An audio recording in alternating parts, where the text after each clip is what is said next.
Y listo, vamos a comenzar. Entonces, muy buenos días. Espero que todos ustedes estén muy bien. Vamos a iniciar nuestra primera clase de este curso de Introducción a los métodos numéricos y a la programación. Mi nombre es William Oquendo. Yo pues voy a ser su docente en este curso y digamos que el objetivo en este curso particular es que ustedes aprendan a pensar como programadores. El lenguaje que vamos a utilizar es C++. Es un lenguaje que es muy común en nuestro nicho de trabajo de computación científica y pues también es un animal muy grande, entonces vamos a aprender solamente pedazos de ese animal, que son los pedazos que típicamente nos van a servir para resolver pues problemas en este tipo de situaciones. La idea es que a través de estructuras básicas de programación vayamos entendiendo conceptos muy básicos de métodos numéricos y que también a partir de aplicaciones de métodos numéricos aprendamos estructuras nuevas de programación. Eso es como la idea. Nosotros vamos a estar tratando de grabar todas las clases, si es posible. Digamos que siempre hay como una observación de que al hacer eso muchos estudiantes no vienen, y es verdad. Pero pues yo no me concentro en eso, sino que digamos, siempre me ha parecido y también he recibido esa retroalimentación de que las grabaciones les sirven a ustedes también como para repasar cosas. Entonces, ¿están de acuerdo, cierto, con que grabemos las clases y las tengamos disponibles, sí o no?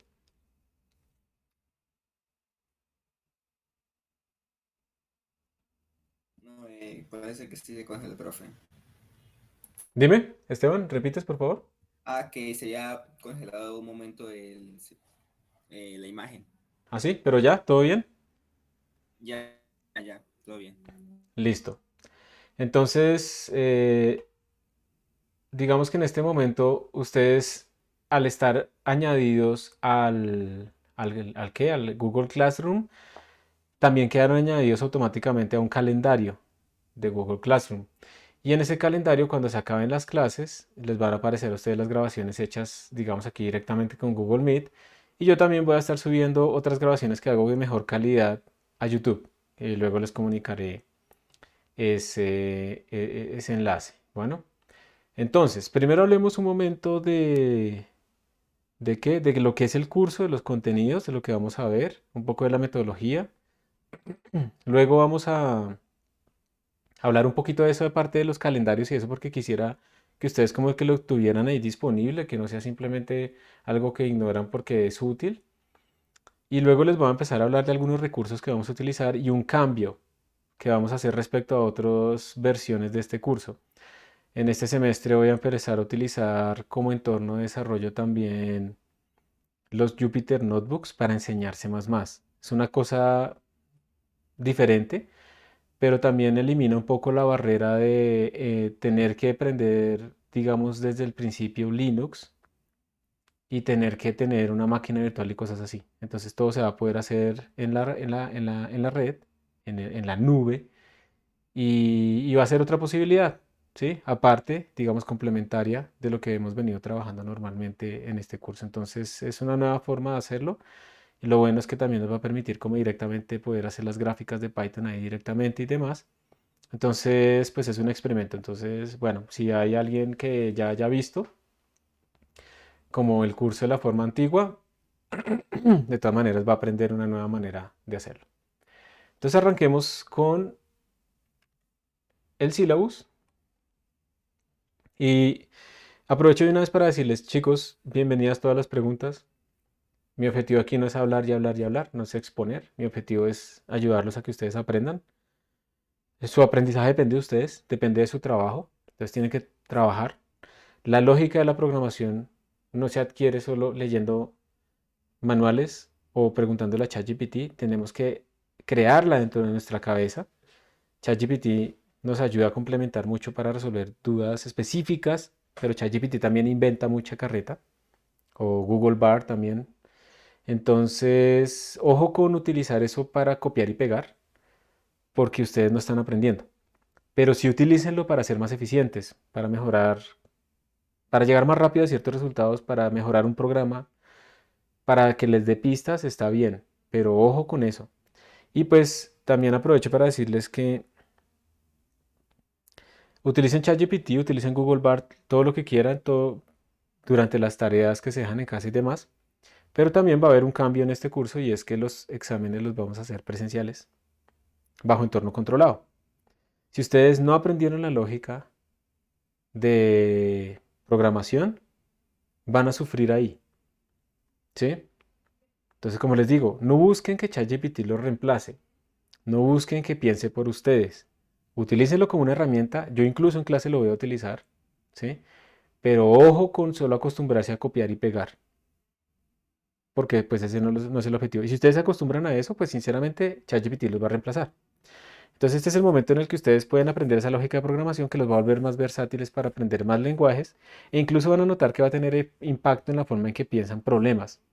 Porque en programación pues al final uno lo que tiene es un problema que tiene que estructurarlo en partes que interactúan entre ellas y esa técnica de dividir problemas grandes en problemas más pequeños y demás, también termina funcionando en otros aspectos, hasta de problemas de física, problemas de matemáticas, porque pues es un lenguaje, pues es una forma de pensar estructurada. Ya la sintaxis particular de C++, de Python y demás, pues uno la aprende, pero la forma de pensarlo es bien diferente. Entonces, esos son como, digamos, las condiciones generales de este curso. Cuando ustedes vayan de pronto a trabajar en un clúster, en un grupo de investigación computacional, van a ver que hay mucho código en C++ al que a veces hay que meterle la mano. Y es lo más común. Entonces es necesario saberlo. Y después aprender Python es mucho más sencillo. Ya uno tiene la estructura de la programación, sabe que hay estructuras de repetición, de selección, hay funciones, las estructuras más básicas posibles. Entonces aprende uno la sintaxis, pero ya piensa como programador, ya sabe estructurar problemas y tiene buenas prácticas. Ese es otro cambio respecto a otros cursos anteriores. Vamos a empezar desde el principio a modularizar nuestros códigos en archivos diferentes para facilitar el testing, que es fundamental, sobre todo cuando uno hace cosas científicas. Imagínense ustedes hacer un programa, decir que descubrieron una vaina súper importante y resulta que era un error de programación y ustedes no hacían testing y no hacían las cosas apropiadamente. O es un código gigantesco que le está metiendo la mano a todo el mundo, pues eso es muy probable que haya errores por ahí metidos que uno no detecta. O errores que uno corrigió y alguien más reintrodujo y no se dieron cuenta porque no hay forma de estar rastreando esas cosas. Entonces, este es un curso de fundamentación y la fundamentación va a estar desde también las buenas prácticas, desde lo básico. No vamos a esperar a aprender mal por hacerlo supuestamente fácil y después tener que corregir un montón de cosas. Lo vamos a hacer desde antes. Entonces, esos son como digamos, los objetivos en este curso. Entonces, la idea es que al final salgan sabiendo escribir funciones de C++, estructuras de repetición, y en general sabiendo poder transformar un problema, un modelo, digamos, computacional, un modelo físico, un modelo matemático, a un modelo computacional, que puedan estructurarlo en un programa. Y lo segundo es que, digamos, en el camino han aprendido algunos rudimentos de métodos numéricos y algunas técnicas también de análisis de datos y de presentación incluso de datos y cosas de ese estilo. Eso es como lo principal y lo que se espera que aprendan acá. ¿Ok? Dependiendo de cómo nos vaya en el semestre, dependiendo de cómo avancemos, podremos llegar incluso hasta métodos con números aleatorios. Y si no, pues digamos que lo realmente fundamental es que vamos a terminar es trabajando con ecuaciones diferenciales ordinarias. Al menos, hasta ahí podremos llegar. ¿Ok? Pregunten, interrumpan, prendan el micrófono e interrúmpanme, no se preocupen, Profe, no hay con ningún eso problema. Dale. que acabo de mencionar sobre que vamos a llegar a ver métodos con ecuaciones diferenciales, para los que no han visto el curso, como yo que lo estoy viendo, ¿habrá algún, no sé, eh, No pasa nada, no te preocupes. O sea, no es que vayamos a coger como en un curso de ecuaciones diferenciales a tratar todas las ecuaciones diferenciales y demás, sino que lo que vamos a decir es, bueno, hay unos métodos que resuelven una ecuación diferencial. ¿Qué es esto? O sea, el concepto fundamental de ecuación diferencial en ese momento, que ustedes ya la han resolvido, ya la han resuelto, perdón, cuando resuelven la ecuación de Newton, pero todavía no lo saben, ¿cierto? Pero no vamos a entrar allá como que entonces si la ecuación es de coeficientes constantes, homogénea, no homogénea, el factor integrante, sí, esas palabras que medio me acuerdo de los cursos míos. No, nada de eso lo necesitamos en el sentido, digamos, de que de eso dependan los métodos numéricos. No, lo que vamos a hacer es, bueno, Hay un sistema representado por esta ecuación diferencial. ¿Cómo encontramos la solución? Entonces hay estos métodos. Entonces la pregunta va a ser es cómo transformo la ecuación a la forma que este método necesita y ya está. Y no importa si la ecuación es homogénea, no homogénea, coeficientes constantes, nada de eso importa en general.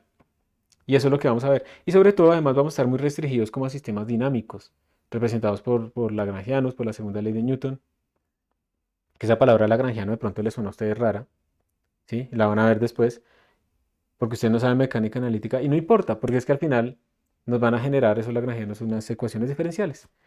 ¿Listo? La idea, digamos, este curso van a ver cosas que ustedes no han visto, eso es cierto, pero la idea es que este curso también los prepara para que cuando entren en esos otros contextos, ustedes digan, ah, eso lo hicimos en programación, yo ya puedo hacer esta vaina mucho más sencillo. ¿Sí? Yo ya puedo hacer este programa más rápido y puedo incluso ir más allá y explorar cómo depende de este parámetro. Porque les tiene que dar es como un poder. ¿Sí? La idea es que la programación les tiene que permitir a ustedes automatizar procesos que antes eran más lentos, ser más eficientes y al final no concentrarse solo en programar, que es lo primero que va a pasar acá porque pues apenas están aprendiendo, pero concentrarse también es en qué pasa con la física, con la matemática que está detrás. Entonces no te preocupes, incluso si no han visto ecuaciones diferenciales y ni siquiera están viendo el curso, no se necesita. Por ejemplo, nosotros vamos a ver cómo resolver sistemas con vectores. Y hay gente aquí que apenas está viendo álgebra lineal. Pero es que no vamos a estar en Rn ni en espacios multilineales, nada de esas vainas. No es porque eso no sirva, sino porque eso no es lo que vamos a ver acá específicamente. Nosotros vamos a necesitar es el concepto fundamental de un vector y, por ejemplo, para poderle aplicar una rotación. ¿Y eso para qué sirve? Eso sirve para hacer videojuegos, eso sirve para mover robots, eso sirve para mover cuerpos en hacer simulaciones de cuerpos rígidos, todo ese montón de cosas. Pero pues solamente estamos haciendo es una rotación que es una matriz multiplicando un vector. Entonces ese es el nivel, digamos, que vamos a estar, entonces no hay problema. ¿Listo? ¿Sí queda resuelta tu duda? Sí, sí, Listo, muchas gracias. Profe, una pregunta. Dale. Tú dijiste que los parciales serán presenciales. ¿Para eso se necesita algún portátil o se necesita llevar algo o allá mismo se dan No, las herramientas? en principio nosotros mismos les conseguimos el computador. O sea, necesita su cerebro, solamente, nada más. Vale, gracias. Si ustedes por si acaso tienen preguntas pero les da pena hacerlas, miren, aquí les activo el questions and answers y ahí ustedes pueden hacer preguntas anónimas. ¿Listo? Pueden ponerle aquí la pregunta y le ponen Profe, post una anónimos. pregunta. Dale. ¿Monitoría va a haber o no? Sí, claro. Monitoría va a haber. En este momento la monitoría está el viernes después de clase. ¿Listo? Pero si a ustedes no les sirve ese horario por alguna razón, entonces simplemente me escriben un correo y hay dos opciones. Lo ideal es que en el correo escriban su duda. ¿Sí? La escriben. Entonces, profe, está haciendo esta cosa, estoy obteniendo este error, este es el código, tal. O sea, una cosa que me permita a mí tener el contexto y poderle resolver la duda. ¿Por qué eso es útil? Y porque yo digo que esa es la forma ideal. Porque cuando uno escribe la pregunta, cuando uno la estructura, eso le ayuda a entender mejor el problema y es muy probable que resuelva de una vez el problema. Entonces, a veces se evitan hasta mandar el correo. Es muy importante poderlo estructurar. Pero si no, si definitivamente no, entonces este es el problema, estoy haciendo esto, me dio esto, sí, siempre denme toda la información posible. Entonces, pero si prefieren, digamos, realmente ya no pudieron hacerlo y quieren que nos encontremos, pues, y no les sirve ese horario, entonces simplemente me dicen, yo puedo verme en este horario, en este horario, en este horario. Por lo menos denme dos o tres posibilidades de media hora y yo les digo en cuál puedo. ¿Está bien? Y entonces con eso pues podemos vernos. Escríbanme a la hora que quieran. Yo no tengo alarmas por la noche. Yo sé que ustedes son darks y entonces trabajan en la noche, qué tal, y que no sé qué. Pero pues no pasa nada si me escriben a esa hora. Obviamente no les voy a responder inmediatamente, sino pues al otro día. ¿Listo? Y yo trato de responderles lo más rápido que pueda. Y por favor, pregunten, o sea, pregunten en clase, pregunten por correo, pregunten, pregunten, pregunten. Eso también es un reflejo de su trabajo. Y entonces, pues, digamos que de nuevo, mi labor realmente es tratar de ayudarlos a guiar en eso. Bueno, entonces pregunten, no hay ningún problema.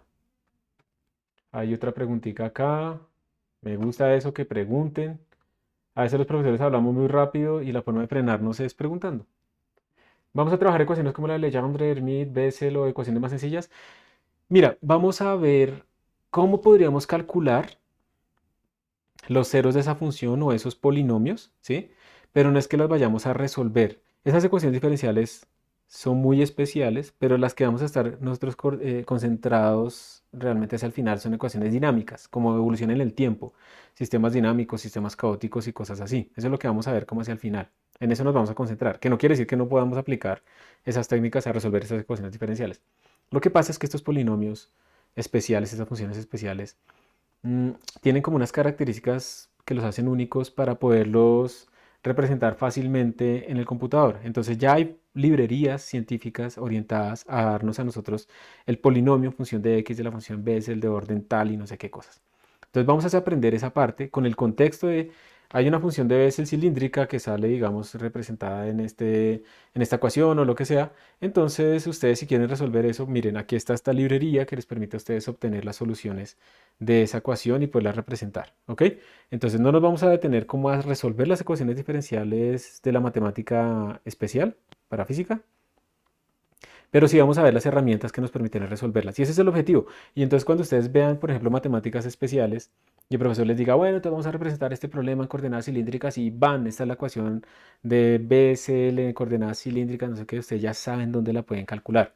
Entonces si el problema es, bueno, ahora lo que queremos es calcular cómo decae la amplitud máxima en función de la distancia, es que ustedes ya saben cómo calcular esa función y entonces ya podrían empezar a calcular esa solución rápidamente si les están pidiendo una solución numérica. Que de hecho, yo no sé si el profesor Herbert Bink todavía está dictando especiales, ¿ustedes saben?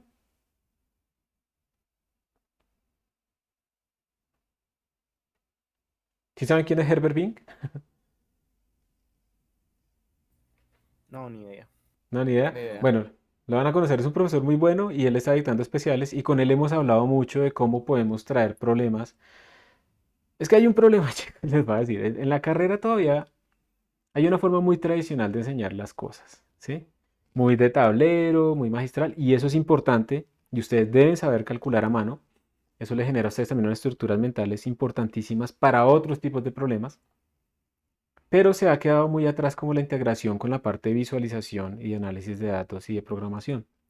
Se están haciendo cambios, se está apareciendo poco a poco nuevas cosas, pero todavía falta. Entonces estamos trabajando en tratar de integrar materias, ejemplos de diferentes materias dentro de estos cursos de programación, como para que ustedes vean las conexiones, porque es que digamos que el problema fundamental es, yo una materia no le veo conexión con esta otra, no le veo conexión con esta otra, y todo es como si fuera parte y todo está relacionado.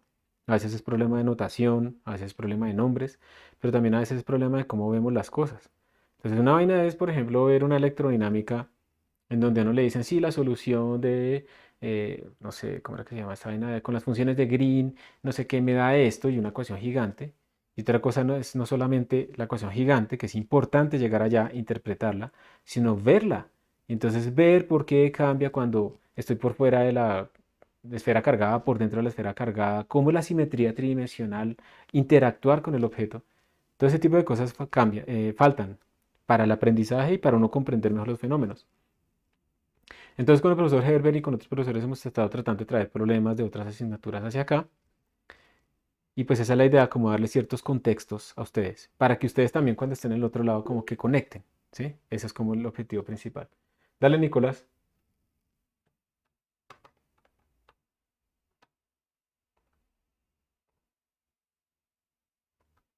Nicolás Abarca, tienes levantada la mano.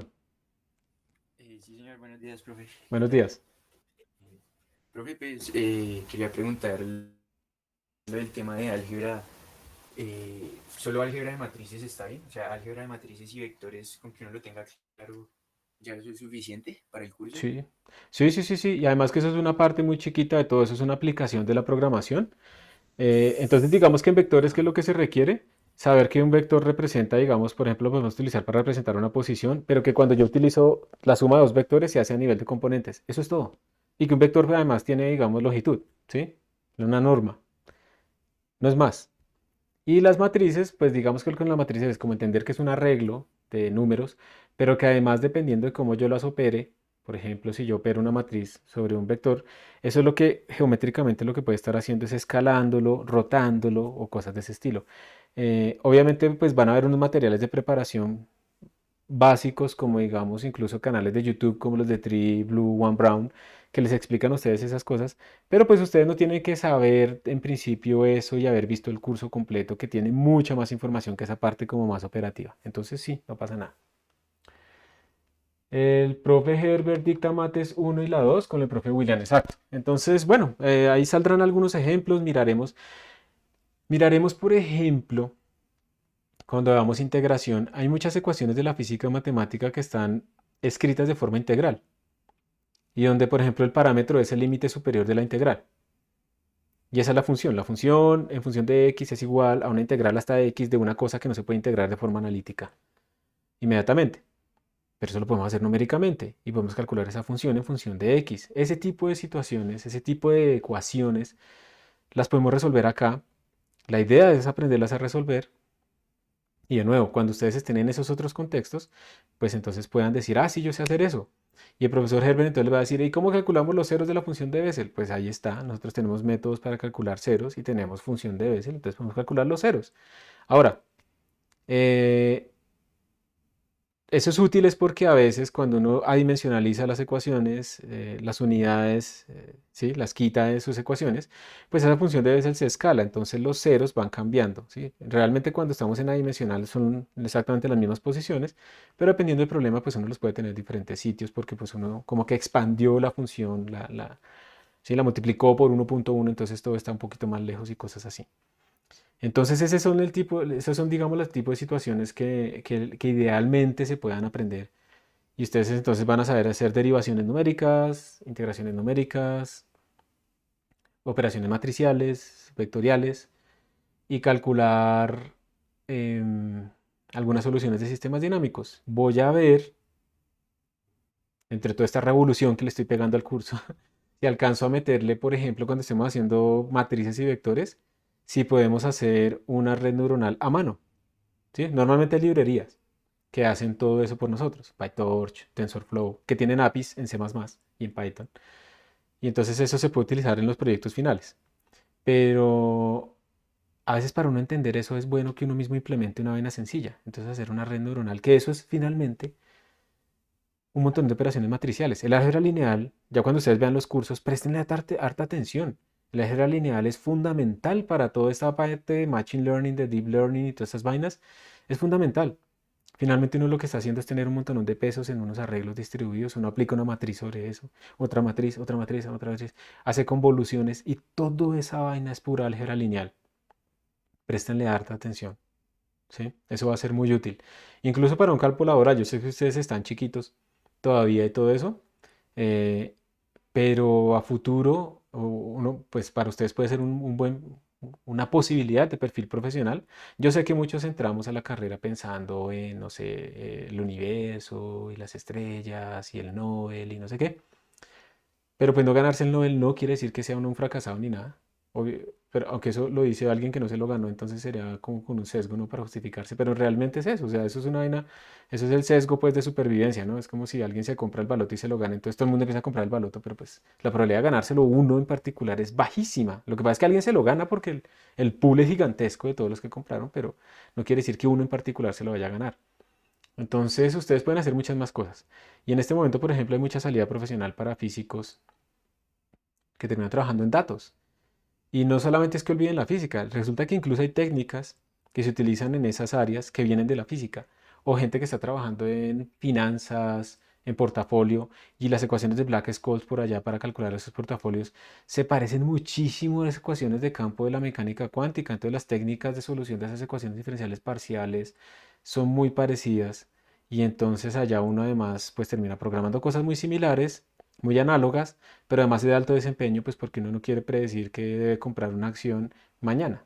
No, yo quiero aquí en un microsegundo. Y hay toda una rama de high frequency trading ahí dedicadas a esas cosas. Pero también está pues la otra parte de análisis de sistemas complejos, de la optimización de operación de Transmilenio, de la distribución de vacunas, de cómo controla una epidemia. Todo ese montón de cosas pues hace parte de esa física moderna y todo eso tiene un montón de modelo computacional detrás. Entonces, si ustedes aprenden a utilizar las Disculpa máquinas, interrumpirlo. dale, dale. Ahí te dejo una pregunta en el chat. Ah, No bueno, en el de Questions and Answers, sino en el en chat el normal. chat oficial. Listo. Si ustedes aprenden a utilizar los computadores para hacerse la vida más fácil, realmente pueden llegar a escalas mucho más grandes de los que se pueden imaginar. Diego Alejandro Roballo dice, ¿qué conceptos previos toca tener claros, además de los que acabaron de mencionar de álgebra lineal en el programa están señalados? Sí, pero como te digo, o sea, no es que tengas que tener claros desde ya esos conceptos, sino que en su momento dado que los vayamos a introducir, los vamos a repasar o los vamos a introducir. Ya sea, yo normalmente procuro dejarles, y aquí aprovecho para decirles, a mí se me quejan mucho los estudiantes de que dejo mucho trabajo. Y para mí eso es un halago, porque también muchas veces cuando se quejan dicen, aprendí mucho, pero dejé mucho trabajo. Pero precisamente aprendió fue porque dejé mucho trabajo. Porque es que aquí la clave es que ustedes trabajen, no que yo hable y hable y hable y hable. Entonces, por ejemplo, dentro de esos trabajos a veces se dejan unos videos de preparación de la siguiente clase. Entonces tienen que entrar allá a Moodle y empezar a ver el video y responder unas preguntas que les salen y eso es nota. Porque pues hay que alinear incentivos. Si uno les dice, ay, por favor, preparen la clase que eso es bueno, pues ustedes siempre están ocupadísimos y no pueden y no sé qué. Pero pues eso hace parte de una evaluación porque estoy mirando precisamente esos conceptos básicos, pues la cosa cambia. Entonces, van a haber videos de preparación algunas veces o recomendaciones algunas veces, no siempre tiene que ser con nota. Y pues ahí se introducen como los conceptos básicos que se necesitan. Entonces no es que tengas que haber visto álgebra lineal, pero obviamente te sirve haber visto álgebra lineal, pero no tienes que haberlo visto, no tienes que haber visto ecuaciones diferenciales, no tienes que haber visto matemáticas especiales. Lo que pasa es que vamos a disparar a muchos sitios viendo lo básico, esperando que ustedes a medida que avanzan al siguiente semestre puedan hacer conexiones y al siguiente semestre puedan hacer conexiones. Es por eso, ¿listo? Pero no son requisitos. ¿Pero esto, Diego? Ah, ok, ok, sí, creo que sé quién eres. Bien, yo no sé si yo te escribí un correo. No fue a ti, no me acuerdo. Sí, profe. Sí, ayer. Ah, ok, Me lo eso. respondiste, muchas gracias. Listo, listo. Entonces, ahí pues para que tú veas. Y ya les voy a mostrar entonces el sílabus, pues para que nos hagamos como una idea más concreta de qué estoy hablando yo. Entonces, este sílabus ya está publicado en Moodle. Voy a mirar aquí en Moodle, ¿dónde está? Tengo aquí muchas cosas abiertas. Este es Moodle, este es el curso en este momento. Ustedes deberían estar inscritos. Si no están inscritos, me tienen que mandar un correo para inscribirlos, por favor. Y aquí está el sílabus publicado, también está el link de este meeting, ¿sí? Y este sílabus, pues es este mismo que tengo acá. Entonces, hay aquí algunos recursos, por ejemplo, el acceso remoto a la sala de cómputo. Ustedes en este momento todos tienen cuenta, se las creé ayer. El nombre de usuario es el mismo nombre de usuario de su correo, sin el arroba no le educó, y la contraseña es su documento de identidad. La primera vez que traten de entrar se les va a pedir que la cambien. Eh, hay una página centralizada que es Hola, profe, esta. una cosa. Dale. Yo no puedo entrar a la sala virtual y no sé si tenga que ver con que el semestre pasado estaba en HPC, pero incluso cuando pongo mejor dicho, puse mi documento de identidad, Ujú, me dejó entrar, me pidió que cambiara la contraseña, ujú. pero una vez intento acceder me saca un mensaje de error que dice que faltan algunos archivos, dice como CanTouch y algo de Xtugo. Ahorita No sé si miramos. comparte la Ahorita página. si quieres miramos. Pues ahorita miramos cuando estemos en la parte de conexiones y lo miramos. Tú primero me compartes la pantalla en ese momento. ¿Listo? Ok. Listo. Ya lo miramos. Eh, porque vamos a dejar una partecita para esa conexión. Pero, como les decía, para tratar de evitar, es que en la sala a veces se nos desconecta mucho porque pues en la universidad hacen como muchas cosas como raras con la red. Entonces hay varios recursos que vamos a ver ahorita para poder trabajar. Entonces no están obligados a trabajar en la sala, pero es bueno que ustedes desde ya se empiecen a acostumbrar a utilizar un Linux. Miren, yo veo estudiantes que, no, yo utilizo Windows Subsystem for Linux, yo utilizo esta otra cosa, pero sigo en Windows. Y, y ese orgullo ahí que por seguir en Windows es algo como un autoengaño, yo se los digo, porque es que cuando ustedes salgan a trabajar en la realidad, en un centro de cómputo, en Alemania, en Francia, científico, lo que sea grande, eso es Linux. Eso está dominado por Linux. Este momento es la oportunidad de aprenderlo, no después. Hay que quitarse de la cabeza un poco eso de que yo después hago tal cosa, después tengo tiempo. Uno va a tener menos tiempo, entre más pase el semestre, el año, la vida, menos tiempo tiene uno. Apréndanlo ya. Esta es la oportunidad de estrellarse y pasar esas dificultades y salir adelante, ¿sí? Entonces, háganlo desde ya y digamos que el objetivo de la sala es que ustedes no se pongan a formatear sus computadores, no se pongan a instalar absolutamente nada, sino que utilicen unos recursos que ya existen. Bueno, como les estaba diciendo, nosotros vamos a tener... Voy a grabar los videos. Yo creo que eso les sirve a ustedes, grabar los videos. Y digamos que luego les voy a compartir el link. Aquí hay unos videos de las clases de los semestres pasados. Y luego les voy a compartir en donde vamos a subir los actuales. Recuerden que como estoy grabando con Google Meet, el video va a quedar ahí en el calendario de Google Meet. Y también yo voy a subir a YouTube uno de mejor calidad, porque a veces los de Google Meet no quedan muy bien. Entonces ahora sí hablemos de contenidos generales. Nosotros vamos a primero hablar como un poquito de las herramientas que vamos a utilizar. Realmente no vamos a utilizar Git, ¿sí? No vamos a aprender Git en este curso, entonces ignoren esta parte. Y después lo que vamos a hacer es como hacer una introducción de C++ como sencilla. O sea, normalmente lo que pasa es que C++ es tan grande que uno se pone a explicar y a explicar y a explicar, pero eso es una saturación de información gigantesca y al final no le queda nada. Lo que vamos a hacer ahora es ver lo básico. ¿Cómo repito cosas? Con un for, listo. ¿Cómo selecciono cosas? Con un if-else, listo. ¿Cómo hago eso? ¿Cómo hago lo otro? O sea, las cosas más sencillas. ¿Cómo defino una función? ¿Sí? Y con eso básicamente ya tenemos como el 70% del curso. Luego vamos a ver funciones más potentes, o sea, objetos que son más potentes que funciones. Luego vamos a ver estructuras para crear nuevos tipos de datos y agrupar datos y componer. Y ya está. Entonces vamos a hacer eso como diferente. Vamos a ver como una introducción muy corta, con ejercicios típicos y demás. Como les digo, traten de primero pensar ustedes los programas y luego si le preguntan a ChatGPT, luego si le preguntan a Bart de Google cómo hacerlo para que comparen. Pero no simplemente le pregunten de una, copien y peguen y ya, porque ustedes tienen que desarrollar esas mentalidades. Y Google, Bart o ChatGPT para aprender no son buenos, se equivocan mucho. Yo lo he visto, lo vamos a ver en clase. Tienen malas prácticas o dicen cosas que no existen ni siquiera. ¿Y ustedes cómo saben que eso está mal si ustedes apenas están aprendiendo? Si ustedes no saben, ¿cómo saber que algo está mal si yo no lo sé? ¿Sí? Entonces, pilas con eso, utilícenlo, pero no simplemente como con copy-paste, por favor. Van a ver algunos ejemplos que haremos para jugar ahí, pero luego entonces veremos cómo hacer sumas, restas, multiplicaciones y empezaremos con nuestras funciones. Miraremos la librería estándar matemática donde están esas funciones especiales de Bessel, de Hankel y todas esas cosas raras. Haremos cálculo numérico, o sea, cómo derivo numéricamente en una dimensión. Hay varias formas de hacerlo y vamos a ver cómo con unos algoritmos bien inteligentes uno puede mejorar la convergencia de este tipo de situaciones. Y vamos a hacer algunas gráficas. Bueno, aquí yo pongo GNU+, pero realmente si estamos haciéndolo con los notebooks de Python, pues lo vamos a hacer con Python. Y vamos a ver también integración numérica, ¿sí? Pero como el concepto, entonces lo que vamos a hacer es sumar un área, entonces lo vamos a partir en rectangulitos. Si hago eso me da con este orden de error. Si lo hago con Simpson, que es una mejor interpolación, me da menos error. Y si lo hago con Richardson, extrapolación de Richardson, me da aún mejor. Entonces vamos a ir comparando esas cosas y ahí vamos practicando loops, y ahí vamos practicando funciones, todo lo que hemos venido como medio adquiriendo a través de ejemplos específicos. También vamos a ver búsqueda de raíces.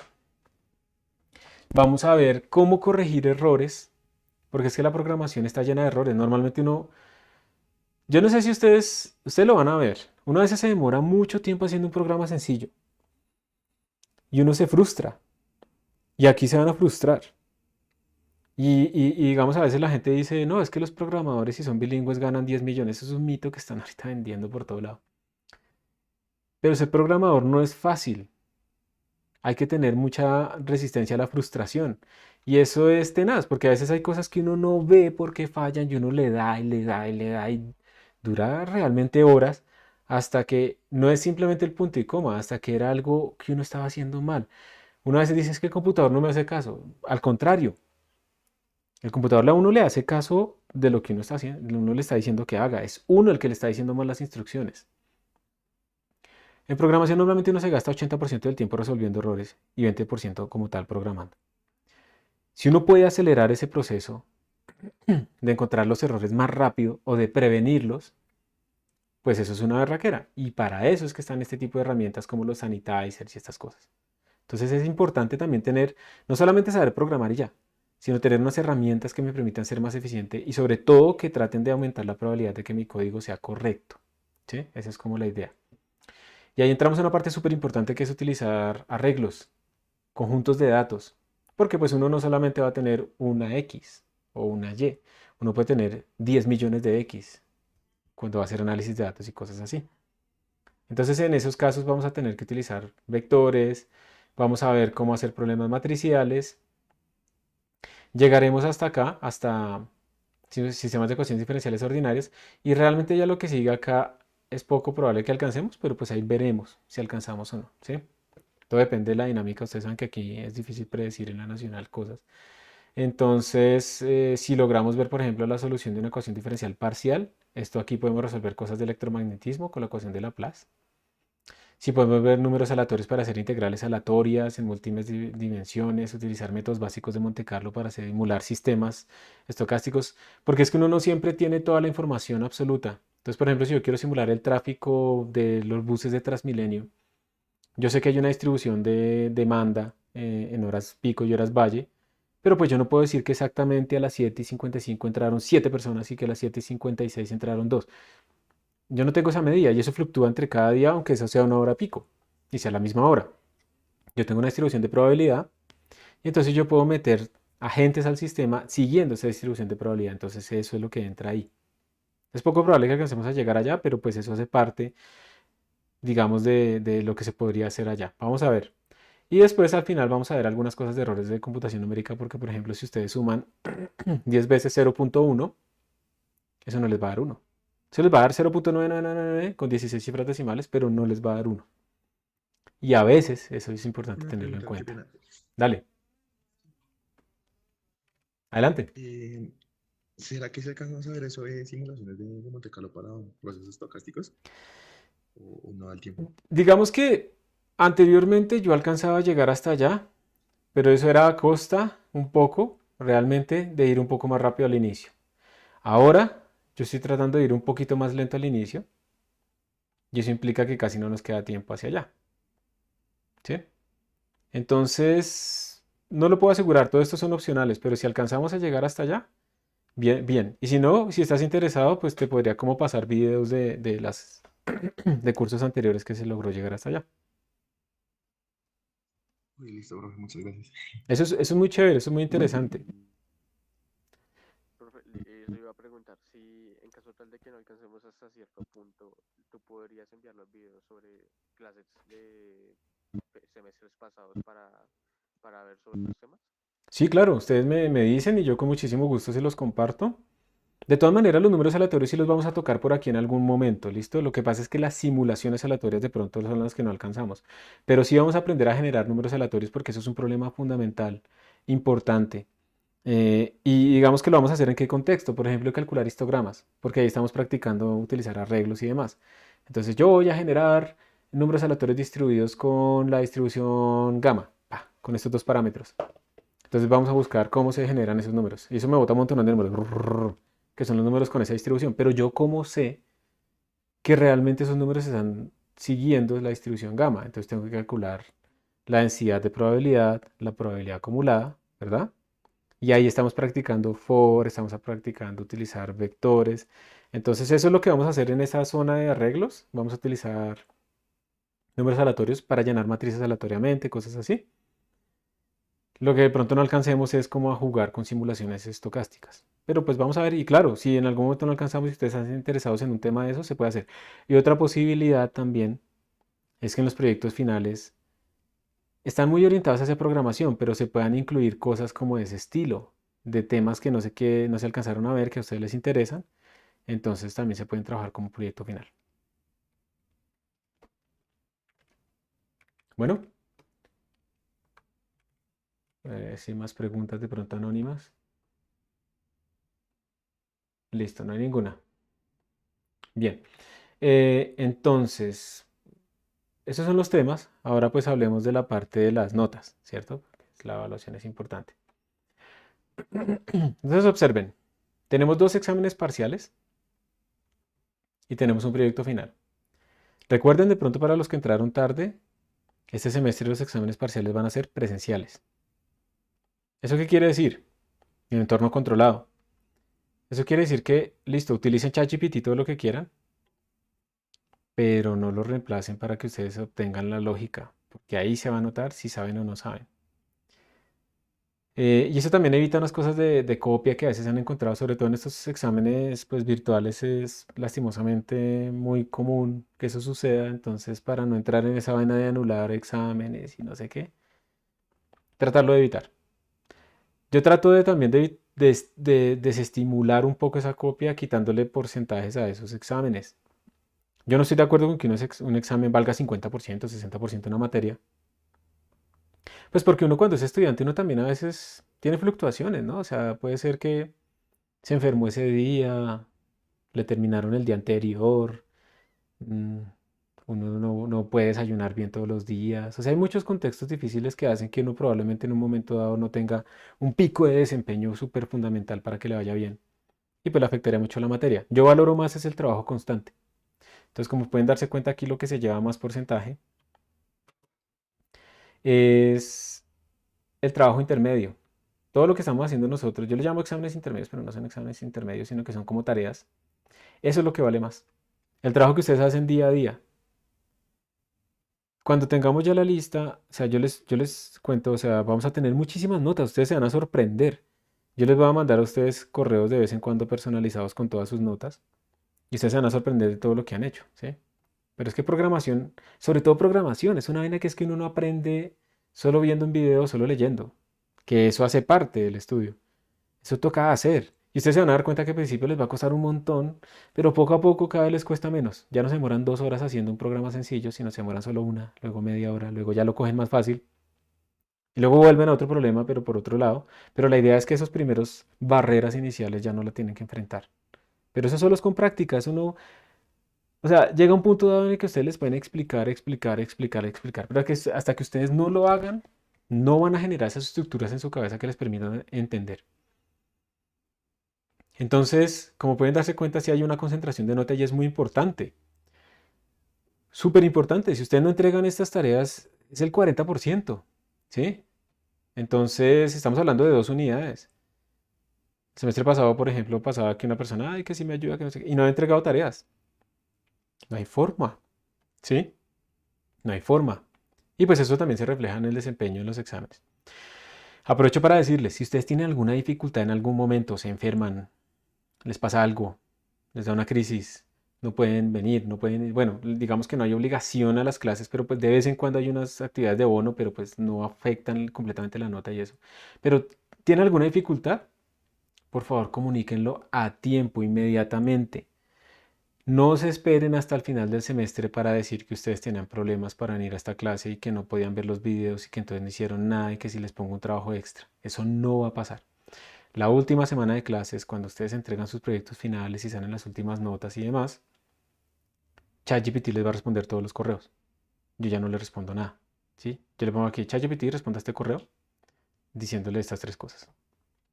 Y ChatGPT le responde todo. No va a haber trabajos extras al final del semestre. No va a haber ayudas. No se va a subir de 2 a 2,9. Nada de eso va a pasar. Porque esos son certificados que yo doy. Con estos instrumentos imperfectos de evaluación, es lo que yo medio puedo medir que ustedes saben de programar. Y por eso no lo concentro en evaluaciones puntuales, sino que lo hago como muy distribuido, sobre todo a lo largo del semestre. Ese 40% es una distribución a lo largo del semestre. Ayudas sí hay, pero merecidas. ¿Cuáles son?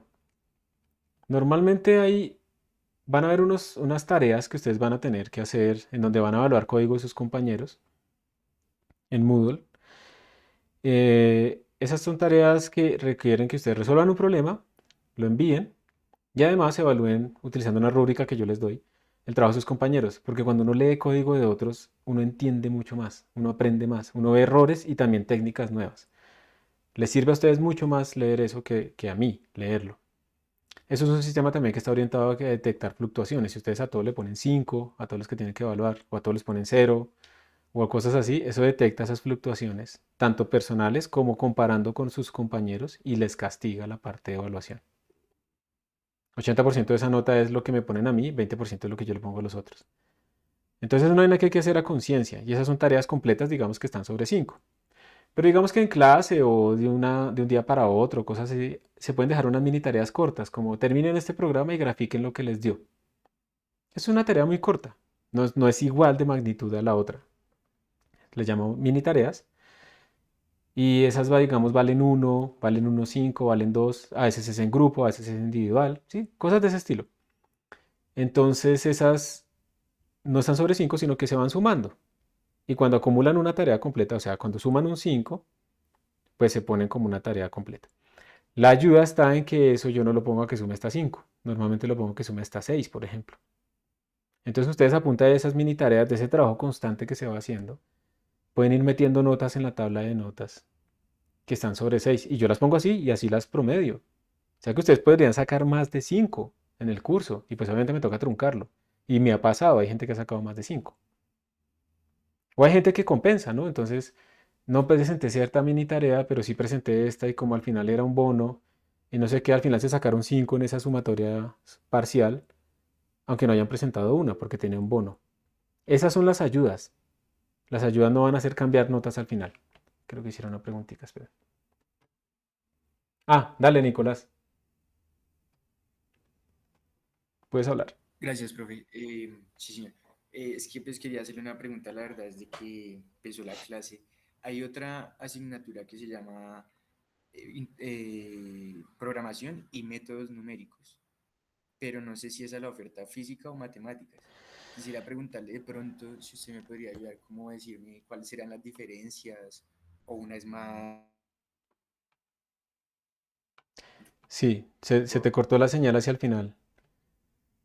Mira, yo no conozco bien, creo, no me puedo comprometer a lo que voy a decir, pero creo que esa es de matemáticas y creo que allá aprenden también a programar, pero ahí sí hay mucho énfasis en los métodos numéricos. Es decir, nosotros aquí, por ejemplo, no nos vamos a poner a deducir teóricamente los órdenes de magnitud de los errores de todos los métodos que vamos a ver.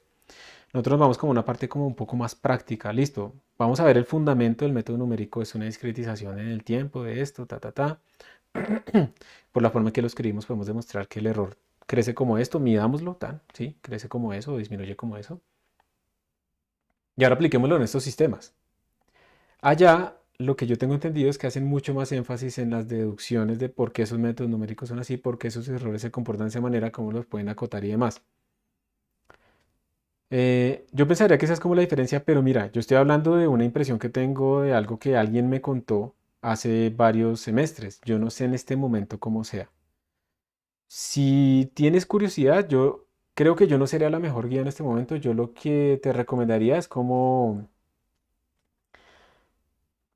mirar en el si ahí te aparece el profesor, de pronto pedirle como el sílabus a un profesor de esos para que te mande de pronto un sílabus, porque a veces lo que aparece en el sistema de información no está actualizado. Entonces de pronto ir a preguntarle o incluso ir a colarse en una clase en esta semana, en una primera clase a ver qué. Y si no te alcanzaste a colar, ir a la siguiente clase y preguntarle a los estudiantes para ahí, oiga, venga, usted me podría pasar el sílabus de esto, yo quisiera saber. Sí, preguntarles. Sí, adelante. Y esta de pronto es un poco más enfocada como a la física, a los procesos naturales. Por ahí vi que en la programación del, del portal académico decía que íbamos a ver el modelo atómico. No sé si en No, la otra se vayan a ver ese tipo de cosas. pues, o sea, sí vamos a tratar de orientarlo con algunos ejemplos físicos, pero como te digo, es que, mira, yo he pasado por varios comités solicitando la actualización de esos contenidos en el sistema de información académica y no lo hacen. Yo no, pues, aquí hay una vaina muy tenaz, ¿sí? Yo no sé qué pasa.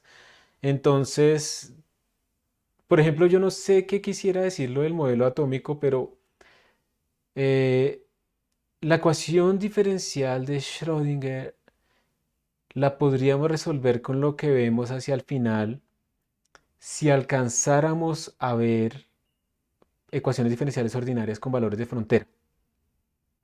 Nosotros vamos a ver ecuaciones diferenciales ordinarias con valores iniciales, que eso es lo normal que todo el mundo resuelve.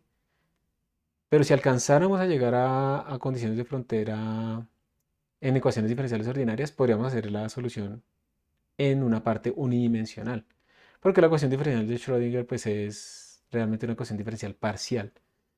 Y no creo que alcancemos a llegar hasta allá, sobre todo para esa ecuación diferencial parcial de Schrödinger que es mucho más difícil que la que podríamos resolver con Laplace. Yo no te podría garantizar que vamos a ver eso, pero sí vamos a ver algunos ejemplos sencillos de cinemáticas y de algunas ecuaciones especiales de la física. ¿Listo? Eso sería como el énfasis que sería como hacia la física en este curso. Y con las ecuaciones diferenciales ordinarias al final, pues con sistemas dinámicos caóticos y cosas así. Eso sí lo veríamos acá.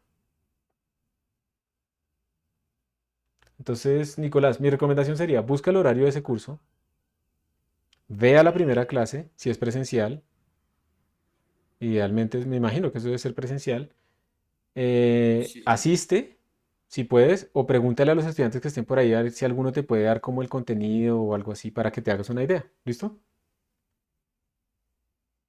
Listo, profe. Chévere. Y, profe, digamos, yo hago eso ya para terminar, qué pena. Tranquilo.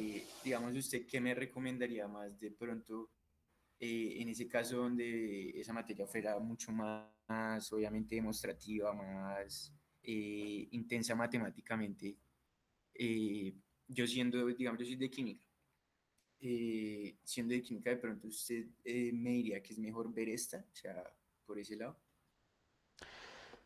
Yo miraría varias cosas. Digamos que pensemos más bien tú en 5 semestres, ¿qué es lo que necesitas? Digamos que tú necesitas, tú quisieras hacer, digamos, una, no sé, una química computacional.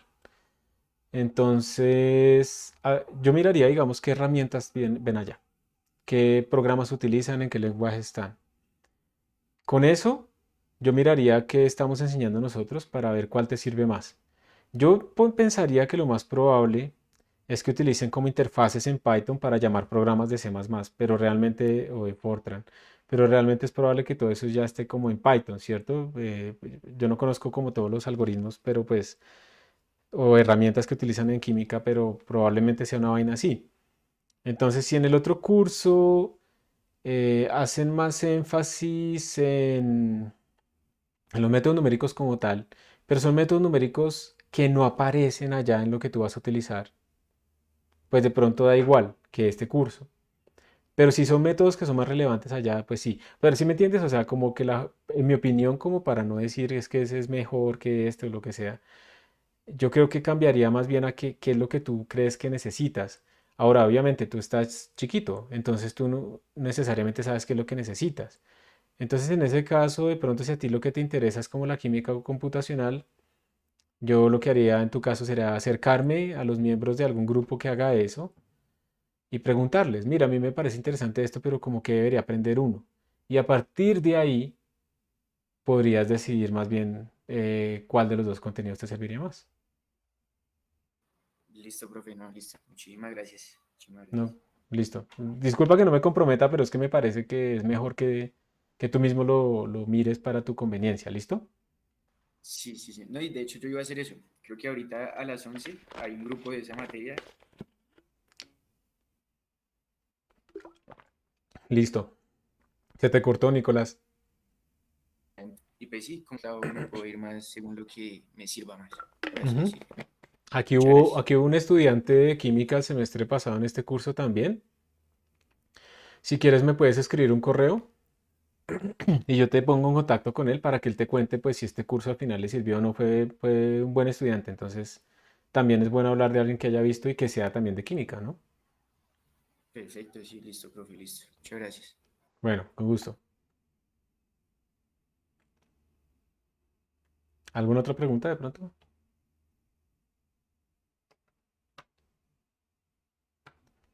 Creo que aquí hay Sí, algo. profe, con respecto a la evaluación.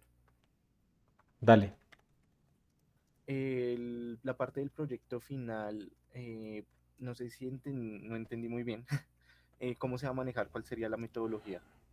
Listo, mira. No, es que no lo he explicado. Por eso no lo has Ah, entendido.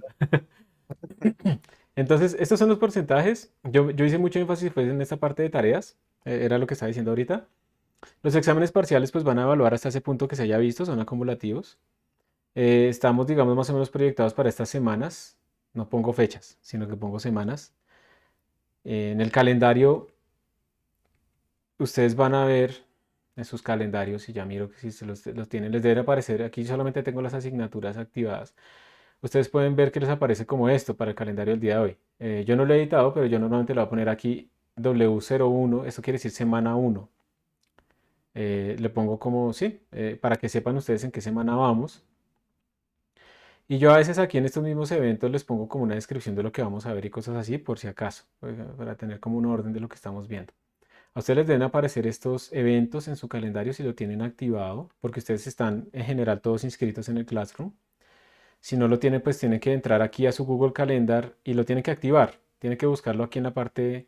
Aquí hay a ustedes les va a salir en esta parte que dice Other Calendars, ¿sí? Entonces tienen que darle como clic en esa flechita para que lo despliegue y ahí les debe aparecer. A mí me aparece directamente en lo mío, pues porque yo lo creé, pero a ustedes sí les debe aparecer aquí abajo. Simplemente le dan clic y con eso lo activan o lo desactivan, ¿bien? Y les aparecen ahí. Y las tareas que yo les deje en Moodle, pues ustedes también pueden sincronizar el calendario de Moodle acá. Miren que yo tengo un calendario que uno puede exportar en Moodle y meterlo aquí en Google Calendar. Pero también cuando aparezcan las tareas yo se las voy a copiar en este calendario. O sea, básicamente ustedes les van a aparecer automáticamente aquí las clases, la tutoría, pero como les digo, si no les sirve en este horario me pueden escribir y pedir y darme como 3 opciones de horario diferentes. Y también las tareas que van apareciendo en Moodle también yo se las voy a ir colocando acá. Yo no les voy a estar avisando, ya les puse la tarea, revisen, no sé qué, no. Todos van a estar mirando su calendario. Ustedes, digamos, yo me imagino que ustedes en este momento tienen en su Google Calendar todas sus clases ahí atravesadas. Y yo lo que les recomendaría entonces es que además coloquen bloques cuando van a descansar. Coloquen bloques cuando van a estudiar. No le pongan exactamente qué van a estudiar, sino que en qué bloques puedo estudiar, ¿sí? Pongan los bloques de transporte, o sea, cuánto me demoró, lastimosamente. Pues bueno, esta clase es virtual, pero yo sé que ustedes tienen otras clases presenciales. Entonces, ¿cuál es el tiempo que me demoro yo moviéndome y volviendo? Ta, ta, ta, ta, ta, ta. ¿A qué hora almuerzo? Turrón. Y ustedes se van a dar cuenta que el tiempo libre es muy poco. Y uno siempre se la pasa pensando que va a tener harto tiempo libre para hacer las cosas y no es cierto. Si ustedes tienen eso que les gusta a los estudiantes de poner como 4 clases seguidas, pues van a tener esos bloques terribles. Entonces obviamente tienen que meter un bloque de descanso ahí. Hay que meter descansos, pues no descansos de 6 horas, ¿no? Sino pues descansos intermedios. Tiene que mirar cuánto tiempo están durmiendo. Eso también les permite a ustedes estimar cuánto tiempo están durmiendo. Y ustedes deberían dormir 7, 8 horas. Porque ahí también aprenden a largo plazo. Pero si entonces en el día, pues digamos, si no son juiciosos y no respetan también su calendario, porque nada sirve hacerlo si no lo respetan. Y tenían aquí bloque de descanso, bloque de estudio y descanso, bloque de estudio, estudio y descanso. Y todo lo volvieron descanso. Pues entonces llegan en la noche y ay, es que yo soy dark, y que no sé qué. Pero lo que pasa realmente es que sienten que no hicieron nada y les toca hacer algo para poderse acostar. Y entonces se meten ahí guaraná o lo que sea. Y ustedes de todas maneras ya están agotados, su cerebro ya está agotado. Ustedes cuando toman estimulantes que les quiten el sueño, lo que están haciendo es quitar la señalización, pero no están quitándose el cansancio.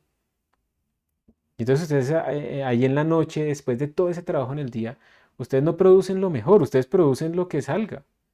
Y a ustedes les debe haber pasado que cogen y leen un libro y lo leyeron, pero nada les quedó. No, hay que acostarse. Pero pues obviamente si todos los días se acuestan a la 1 de la mañana, pues hoy nos va a servir que se acuesten a las 9 porque pues van a estar despiertos, su cerebro no está acostumbrado a eso, su ciclo circadiano está completamente movido. Ay, pero es que yo soy una persona de noche y no madrugo, pero claro, se va uno a Europa y ahí sí se levanta 6 horas antes, ¿cierto? Y se adapta rápidamente. Entonces uno tiene que tener también una limpieza del sueño y todo viene de tener un panorama claro de cómo están mis horas, de cómo está mi descanso, mi estudio, de si los créditos que metí fueron excesivos o no, ¿sí? Todo eso.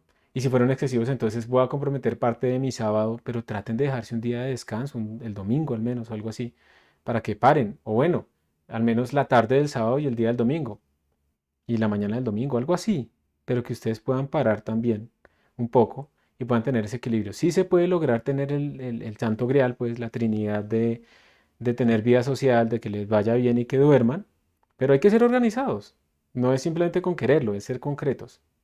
De nada sirve querer algo si uno no trata de hacer que las cosas se cumplan. Entonces, bueno, ahí les aparecen por ahora por lo menos estas cosas. em, y ahí les irán apareciendo también los de Moodle en su calendario. Como les digo, los exámenes parciales entonces los hacemos esta semana y van a ser presenciales y en entorno controlado, entonces ustedes no van a poder abrir absolutamente nada más que el examen. Entonces, ya, si no aprendieron lógica, nada, pero si aprendieron la lógica y utilizaron ChatGPT para complementar aún mejor lo que estaban haciendo, van a volar y les va a ir súper bien. Todo eso está basado en ejercicios que hemos hecho, no es nada raro. Los vamos a hacer en Moodle. Entonces van a haber muchas preguntas de selección múltiple y única respuesta como de conceptos fundamentales. No a todos les va a salir las mismas preguntas y respuestas. Y les van a salir un par de ejercicios como abiertos, donde tienen que mandar el código y ese código inmediatamente se va a evaluar con unos casos de prueba. Y luego yo miro como tal el código pues para evaluar aún más el estilo y otras cosas que también tenemos que aprender. Y finalmente el proyecto final, yo les voy a proponer a ustedes proyectos principalmente orientados hacia cosas de programación como tal, utilizar cierta librería, utilizar, no sé, hacer un ChatGPT privado con PrivateGPT y entrenarlo con un libro y mirar cómo responde y no sé qué cosas. Pero ustedes también pueden poner, por ejemplo, sus propuestas. Y entonces esas propuestas, pues yo las voy a revisar y si sí evalúan más o menos, si sí puede evaluar lo que aprendimos y si tienen alcance tanto por lo mínimo como por lo máximo. O sea, a veces proponen unas vainas que no las van a poder hacer en un proyecto final, son más o menos 4 semanas, las últimas 4 semanas se dan para eso, paralelo al curso. O a veces proponen cosas que son muy sencillas, entonces eso hay que ajustarlo y va a haber una o dos entregas parciales, porque eso me ha funcionado porque cuando no hacía eso, realmente la gente siempre se espera hasta el final, todo. Entonces, si se entrega algo hoy, están trabajando ayer. Y si se entrega esto dentro de un mes, están trabajando dentro de 29 días. O sea, eso, posponer las cosas no aumenta la calidad ni nada de esas cosas, simplemente pospone, ¿sí? Entonces, las entregas parciales van a tener parte de esa nota ahí y eso garantiza que les va a ir bien ya cuando hagan la entrega como tal. Esa entrega como tal al final pues es una sustentación que se hace para sus compañeros donde muestran qué hicieron, cómo lo resolvieron, problemas que tuvieron y los resultados que obtuvieron y la comparación y ya. Dependiendo de la dinámica a través del curso pues se hace una presentación en vivo o se hace un video y se muestra en clase y luego se hacen las preguntas. Ahí miramos, nos toca adaptarnos, ¿sí? Como a diferentes cosas que ustedes saben que pueden pasar. Y eso es todo. Entonces, ahí están las notas, preguntas. ¿Entregas parciales ya hay fecha o se va viendo en el camino? No, ya cuando yo les mando a ustedes, mire, estas son las propuestas, tienen estos 5 días para que escojan sus posibles grupos, ya les hablo de esa dinámica, y escojan sus temas. Entonces hay una dinámica que usted me dice, yo quiero este tema, yo digo, sí, bien, listo, y, yo quiero ese tema, no, ya lo cogí otro grupo, escoja otro, o el segundo que pusieron les queda, y, ra, ra, ra. Y desde ese momento en que se dice, listo, ya están todas las propuestas, se acabó el plazo, y si no escogieron, pues ya van mal. Se acabó el plazo, entonces desde este momento empieza a contar. Entonces, en semana y media tiene que hacer la primera entrega parcial que tiene que tener estas cosas mínimo. En 2 semanas y media tiene que hacer esto y ya a las 4 semanas pues ya la entrega. ¿Sí? ¿Queda claro? Sí, señor. Listo. Este horario está mal. Falta actualizar eso. En este momento es los viernes de 11 a 12, pero de nuevo lo repito, si ustedes quieren escribir, no dicho, si no les sirve eso y quieren verse en otro horario, entonces me tienen que por favor decir, como tengo disponibilidad en estas tres posibilidades de media horita, yo les digo en cuál podría. Lo de los grupos. Al final se les va a permitir que ustedes seleccionen con quién les gustaría trabajar, grupos de 4, 3, 4, máximo. Mínimo 3, máximo 4, o sea, no va a haber mínimo 1. Tienen que trabajar en grupo. Un problema fundamental que yo creo que no solamente es de física, pero se nota mucho en física, es que no saben trabajar en grupo, no les gusta trabajar en grupo. Y es cierto que trabajar en grupo es problemático. Entonces esos grupos no van a ser obligados, primero que todo porque eso es horrible que lo obliguen a no trabajar así aleatoriamente. ustedes van a poder proponer con quién, pero ¿cómo van a saber con quién si están en virtual y no se conocen? Entonces ahí sí van a haber unos grupos obligados a lo largo del semestre en donde yo los voy a ir poniendo en breakout rooms aleatorios para que se vayan conociendo. Entonces les digo, bueno, vamos a hacer este ejercicio, breakout room, completamente aleatorio, lo tienen que entregar y ustedes ahí van viendo qué personas como que sí contribuyen, qué personas no hacen nada. Y ahí van viendo más o menos como con quién se entienden. Y eso van a ver muchos breakout rooms para que ustedes hagan como un muestreo a lo largo de todo el curso. Van generando sus lazos de amistad o al menos de contacto académico y luego pues van a poder relacionarse para escoger los grupos de trabajo final. ¿Está bien? Eh, y de todas maneras la idea también es que ustedes empiecen a utilizar herramientas más avanzadas que WhatsApp para trabajar en grupo. Herramientas de coordinación de un equipo.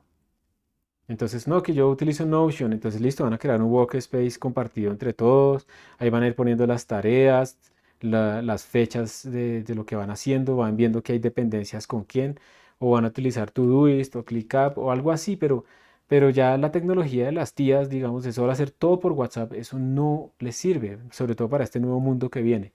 Y otra vez, esta es la oportunidad en este momento de empezar a aprender a hacer las cosas mejor. No lo aplacen, no lo dejen para después. Y ya. Entonces así será el proyecto final. ¿Preguntas?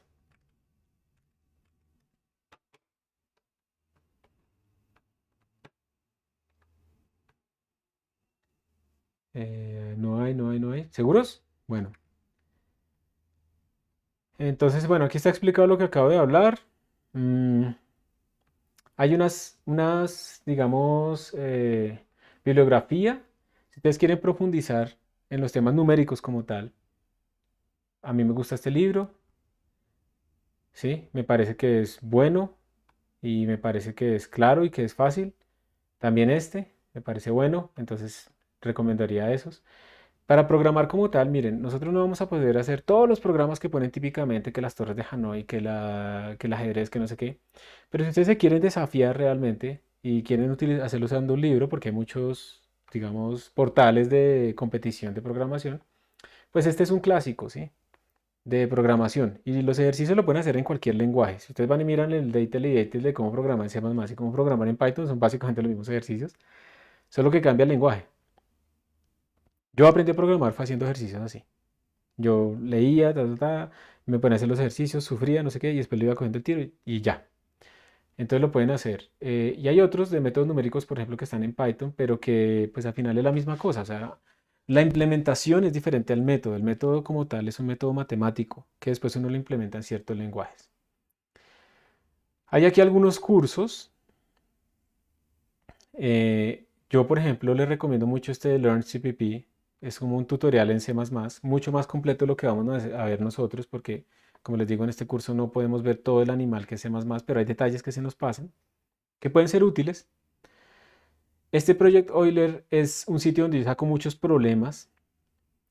Esos son problemas de tipo como de teoría de números, un poco, pero empieza con cosas muy sencillas. Por ejemplo, aquí, múltiplos de 3 y 5. Entonces dice, si nosotros listamos todos los números naturales menores a 10 que son múltiplos de 3 y 5, entonces vamos a tener el 3, el 5, el 6 y el 9. ¿Listo? Ese es como el enunciado general. Y la suma de estos múltiplos es 23. Bien. Encuentra la suma de todos los múltiplos de 3 y 5 menores a 1000. Esto es un problema típico en donde uno tiene que hacer funciones, si lo hace bien, uno tiene que hacer repetición, pues porque no voy a hacer a mano del 1 hasta el 1000, sino que voy a hacer un bucle que vaya de 1 hasta 1000 y por cada número de esos va a ir verificando cuál es divisor. Entonces, digamos que una cosa importante que también, digamos, quisiera que ustedes se acostumbraran es cómo a escribir pseudocódigo. Sin saber programar en este momento, en nada, en C++ ni nada, uno podría decir, lo primero que necesito es recorrer todos los números desde 1 hasta 1000, ¿cierto? Vamos a llamar a este número, lo vamos a llamar X. X va a valer 1, luego X va a valer 2, luego X va a valer 3. O sea que aquí hay un bucle, una repetición que lo va haciendo cambiar. No sabemos cómo se hace, pero pues eso es lo que necesitamos.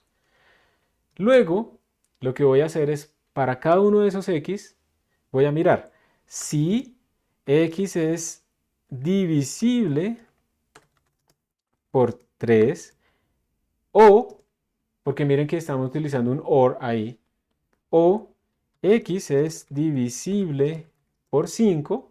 Si esto se cumple, solamente si esta condición se cumple, ¿yo qué debería hacer? Acumular la suma. ¿Sí? Y luego cuando termino esto, salgo, imprimo la suma. Se acabó. Esta vaina es un pseudocódigo para cualquier lenguaje de programación. ¿Listo? Ahora, ¿cómo haría esto uno en C++? Pues bueno, les voy a mostrar así rápidamente. Primero lo de recorrer los números, entonces voy a hacer un for y lo voy a decir, voy a empezar, bueno, le vamos a llamar x es un entero, desde 1, esa es la condición de inicio. Luego le digo mientras x sea menor o igual a 1000, esa es la condición de finalización, cuando eso es falso se termina el bucle. Como empiezo en 1, 1 sí es menor o igual a 1000, entonces sí puedo empezar a hacer el bucle. Y aquí le tengo que poner la condición de cambio, entonces le digo x más más, o x igual a x más 1. El valor que tenía de x le voy a aumentar 1 y eso se lo vuelvo a asignar a x. Así lo voy incrementando. Entonces ya tengo esa primera parte. Voy a abrir corchetes y a cerrarlos para organizar mi código. Si x es divisible por 3, entonces el si se escribe if. Entonces if. Y pongo mi condición. Y abro y cierro. Solamente este código que está aquí dentro de estas llaves solamente se va a ejecutar si esta condición es verdadera. Y en este caso la condición es acumular la suma. Entonces yo haría suma igual a lo que tenía de suma más el valor de x. Porque lo que me pidieron fue que sumara los números que cumplen esa condición. No la he escrito, pero ya la voy a escribir. Y al final cuando terminé, pues entonces escribo stdout o print o lo que sea. Esta es la forma de imprimir, una de las formas. X. Y ya terminé ese problema. Me falta la condición. Obviamente ustedes no deben saber cómo se calcula un divisor, pero para saber si un número es divisor, uno mira el operador módulo. Ustedes cuando aprendieron a dividir, yo no sé si ustedes se acuerdan que cuando aprendieron a dividir cuando chiquitos, ustedes están chiquitos todavía, pero cuando más chiquitos, a ustedes les dijeron, no sé, digamos, vamos a dividir 10 entre 3. Y se acuerdan que a uno le decían, era que ¿cuántas veces cabe 3? Entonces cabe 3 veces. O sea, yo lo puedo escribir como 3 por 3. ¿Y qué me sobra? 1. ¿Sí se acuerdan de eso o no? Necesito que me hablen porque no puedo cambiar de pantalla en este momento. Sí, señor. Listo. Perfecto. Entonces miren, este cuántas veces me cabe se llama la división entera. ¿Cuántas veces cabe ahí? Y esto que me sobra, ¿alguien recuerda cómo se llamaba lo que sobraba? Residuo. El Como residuo, residuo. muy bien, el residuo. Entonces resulta que hay un operador muy útil en C++ que se llama el operador módulo, que se representa con el porcentaje, que me calcula el residuo. Entonces pregunta, si yo le pongo 10 módulo 3, ¿cuánto me da si esto me está calculando el residuo? ¿Esto qué me arroja? 1. 1, porque eso es lo que me sobra. Perfecto. Porque 3 no es divisor. Pero ¿qué pasa si yo hago esto?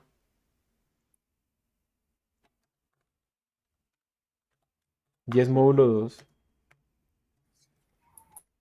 El residuo es 0 porque 2 cabe 5 veces y no sobra nada. O sea que la manera de saber si un número es divisor de otro es mirar si su residuo es 0. Y ahí está la clave. Entonces yo puedo escribir acá. Si x módulo 3 es igual a 0. Ojo, si ven que tengo dos iguales, esta es la comparación. Esto es una asignación y esto es una comparación. Entonces, si x módulo 3 es igual a 0, o, y lo podemos escribir así en C++, o x módulo 5 es igual a 0, solamente si x es múltiplo de 3 o es divisible por 3, o múltiplo de 5 o divisible por 5 es lo mismo, solamente en esos casos lo acumulo. Entonces, lo chévere de este bucle es que él va a empezar con el 1, ¿cierto? Vamos a ponerlo. Entonces, digámoslo acá. Ese bucle primero va a tener x igual a 1. Listo. ¿1 es divisible por 3? No.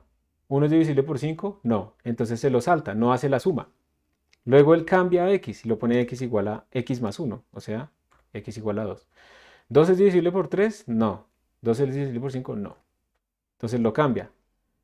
X ahora vale 3. Verifica, ¿3 es menor que 1000? ¿Menor o igual que 1000? Sí, entonces puede entrar al bucle. ¿3 es divisible por 3? ¿Qué dicen? ¿Cuánto es 3 módulo 3? 1. 1. ¿Seguros? No, tú estás diciendo cuántas veces cabe, pero Ah, yo estoy perdón. buscando Ah, cuánto no, sobra. entonces sería 0. 0, muy bien. Entonces x sí es divisible por 3. Espera que este mouse está... Se me pasa por comprar mouse baratos en AliExpress. Entonces, esto sí fue verdad. ¿Listo? Y como esto es un OR, no importa lo que esté acá. Si yo hago 3 módulo 5, eso no me va a dar 0. Pero no importa, porque como es un OR, en una cosa lógica, OR, digamos, la condición total es verdadera si al menos una es verdadera.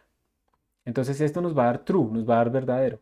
Entonces en este caso, sí va a ocurrir que suma, que debería empezar en 0, va a ser igual a suma más sx. O sea que esto se traduce en ¿qué? Suma va a ser igual a su valor inicial en este momento que era 0 más 3. O sea que ahora suma vale 3. Pasemos al siguiente. Pero antes no se le debería haber dado el valor de 0, tipo Sí, sí, aquí sí. abajito. Ah, ok. A suma. O sea, nos faltó como imprimirlo. Entonces, int suma igual a 0. Lo inicializamos. Muy buena observación. Siempre que ustedes van a sumar, tienen que inicializar el acumulador en 0. Siempre que van a multiplicar, ¿en cuánto lo inicializarían? ¿En 0 o en 1? Si van a multiplicar. ¿En qué? 1. En 1, ¿cierto? Porque si nosotros inicializamos en 0, la multiplicación siempre nos va a dar 0. Bien, muy bien. Entonces x igual a 3. Él hizo el texto de acá y vuelve a empezar. Entonces cambia a x. Ahora x vale 4. X vale 4. ¿4 es menor o igual que 1000? Sí. Entonces él entra. 4 módulo 3, eso da 1. Lo que sobra es 1, ¿cierto? 3 cabe una vez y sobra 1. Entonces 1 no es igual a 0. 4 módulo 5 a 0 no es cierto, entonces no hace nada. Lo cambia, x igual a 5. ¿5 es menor o igual que 1000? Sí. Entonces él entra. ¿5 módulo 3 da 0? No, pero 5 módulo 5 sí da 0. Entonces en este caso sí hace algo. Suma igual a suma más x. Vuelve a hacer la misma instrucción, pero es que ahora, ¿esto en qué se traduce? ¿Suma cuánto valía? Suma valía 3. Y ahora le estamos sumando el x que en este momento vale 5. Entonces ahora suma vale 8. Listo. Cambio. X igual a 6. ¿Sí ven todo ese trabajo que hace ese computador? ¿6 es menor o igual que 1000? Sí. 6 módulo 3, ¿cuánto da? Pregunta para ustedes. 0. 0, porque es divisible por 3, ¿cierto? Entonces, entra en el if. Entonces nos da suma, otra vez, vuelve a hacer esto otra vez. Pero observen que los datos, los valores van cambiando, ¿no? Entonces suma es igual. ¿Cuánto valía suma en este momento? 8. Y ahora le vamos a sumar lo que vale x, 6. Y esto es igual a 14. Sigamos, x igual a 7. ¿7 es menor o igual que 1000? Sí, entonces entramos al bucle. 7 módulo 3 es igual a 0, falso. 7 módulo 5 es igual a 0, falso. Entonces no entra a hacer nada. Seguimos, x igual a 8.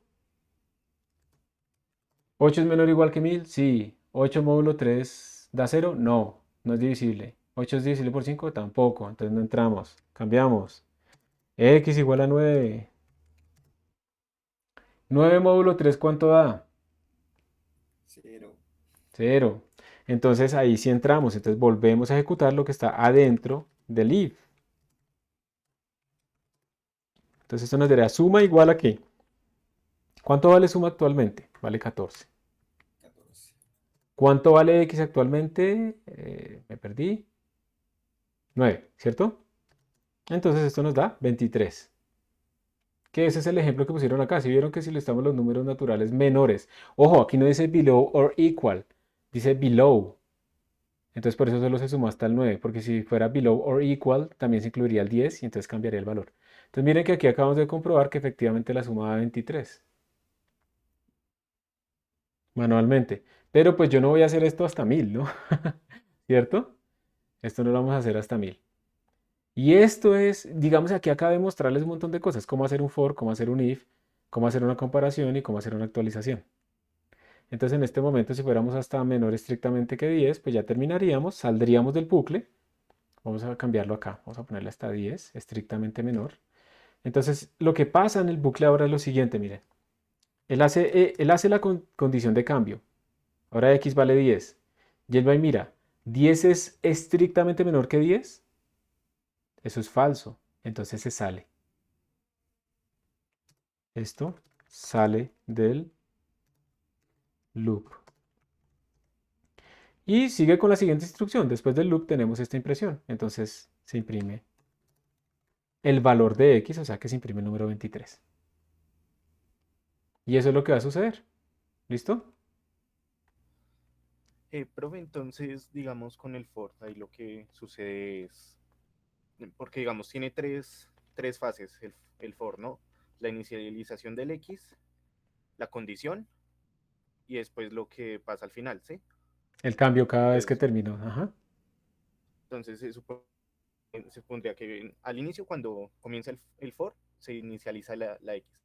Ujú, Ahí se revisa si cumple la condición. Si cumple la condición, se le suma 1 ya al final. Y así ujú. hasta el final, pero ahí, digamos, porque entonces se le suma el 10. O sea, llegamos a 10. ¿No debería terminar en 9? No, no porque 9 todavía cumple esta condición. Es buena pregunta. 9 todavía cumple esta condición. Entonces la idea es que esta condición de cambio en algún momento haga que esto se vuelva falso. Pero si tú estás en el 9, mira, cuando tú estás en el 9, ¿sí? Tú hiciste todo esto, ¿cierto? Cuando tú estás en el 9. Sí. Y luego para poder continuar él tiene que hacer la condición de cambio. O si no, tu loop será infinito. Entonces él hace el cambio, x lo convierte en 10. ¿Listo? Y ahí es cuando él descubre, porque él primero hace el cambio y luego verifica la condición para poder continuar. Entonces él hace el cambio, lo convierte en 10 y él mira, 10 es menor que 10, eso es falso. Y se sale del loop. Entonces al principio no lo leas así como lineal, como que primero es esto, luego es esto y luego es esto, porque realmente eso solo pasa al principio. Al principio, o sea, en el primer paso, lo único que se hace son estas dos cosas. Inicializar la X y verificar si cumple la condición de continuidad. ¿Estamos? Pero en el resto de los Sí. pasos, lo que se hace es primero el cambio y luego la condición de continuidad.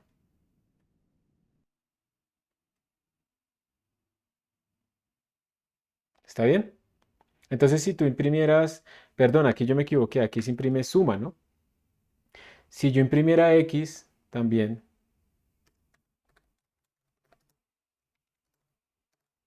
¿qué valor me saldría? Con suma me sale 23, pero con X, ¿cuánto me saldría? ¿9 o 10? ¿En qué valor quedó X? En 10. En 10. Aquí hay un detalle que después vamos a mirar, pero realmente aquí afuera X no existe.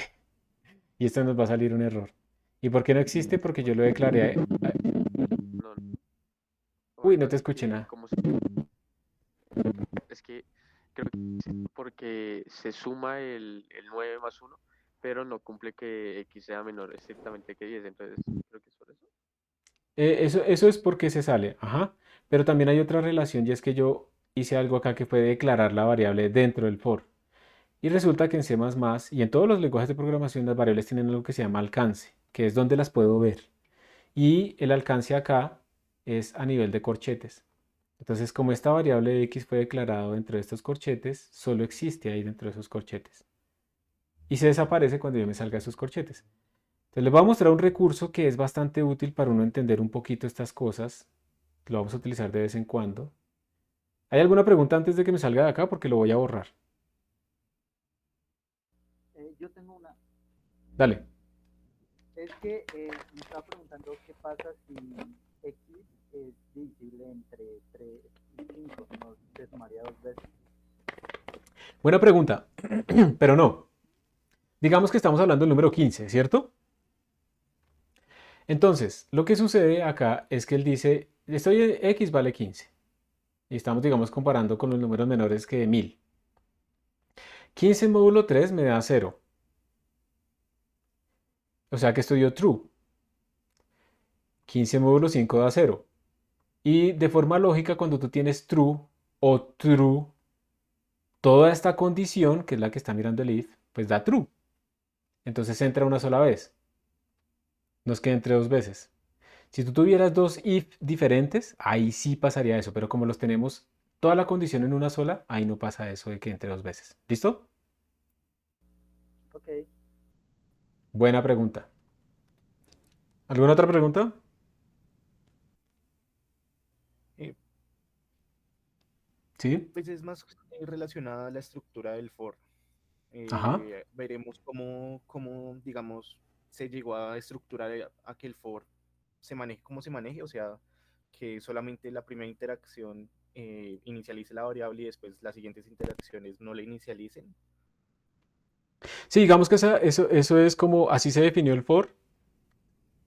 Tiene inicialización, condición de continuidad y cambio. Y hay algunos detalles por ahí. O sea, tú puedes inicializar varias variables y cosas. O no inicializar nada, también puedes dejarla vacía. Lo que tiene que haber son los puntos y comas. Eso sí tienes que existir. Pero sí vamos a llegar como esta es la definición del for. No es tanto como esta es la justificación del por qué es así, sino los que diseñaron el lenguaje decidieron que el for se iba a escribir de esta manera. Entonces tenemos que adaptarnos a usarla de esa manera. Pero también hay otras estructuras que a veces a las personas les parecen más naturales, como los while o cosas de ese estilo. Y también los vamos a mirar. Todos son equivalentes, realmente. No, pero me refiero, digamos, más que toda la estructura interna, digamos, de cómo es que funciona el for, como, digamos, Ah, las sí. funciones que a veces se podían desempaquetar y verlas como cada interacción. Pues más o menos. Eso es lo que te voy a mostrar. Precisamente es uno de los recursos. Lo que les voy a mostrar es uno de los recursos que a mí me parece muy útil, sobre todo en códigos pequeños. En códigos más grandes, lo que tú estás pensando es como un debugger, una cosa que me permite a mí ver como la evolución de mi código paso a paso para poder entender realmente qué está pasando. Pero aquí hay una cosa que es visual y que es muy útil ¿para qué? Para códigos cortos como este que estamos haciendo acá. Se llama el Python Tutor. Funciona no solamente para Python, sino también para otros lenguajes de programación. Y voy a copiar ese código que teníamos allá. ¿Listo? Este no funciona aquí, me toca moverlo. Esto que estoy haciendo se llama organizar el código, indentarlo. Algo súper importante, son cosas de buena prácticas de programación que ustedes tienen que hacer. Este es un código en C++, yo todavía no voy a entrar en detalles, pero observen que todo ese código que yo escribí antes lo metí dentro de algo que se llama la función main. Esa es una función principal que es la que permite generar un ejecutable que interactúe con el sistema operativo. Y si voy a utilizar funciones como este cout,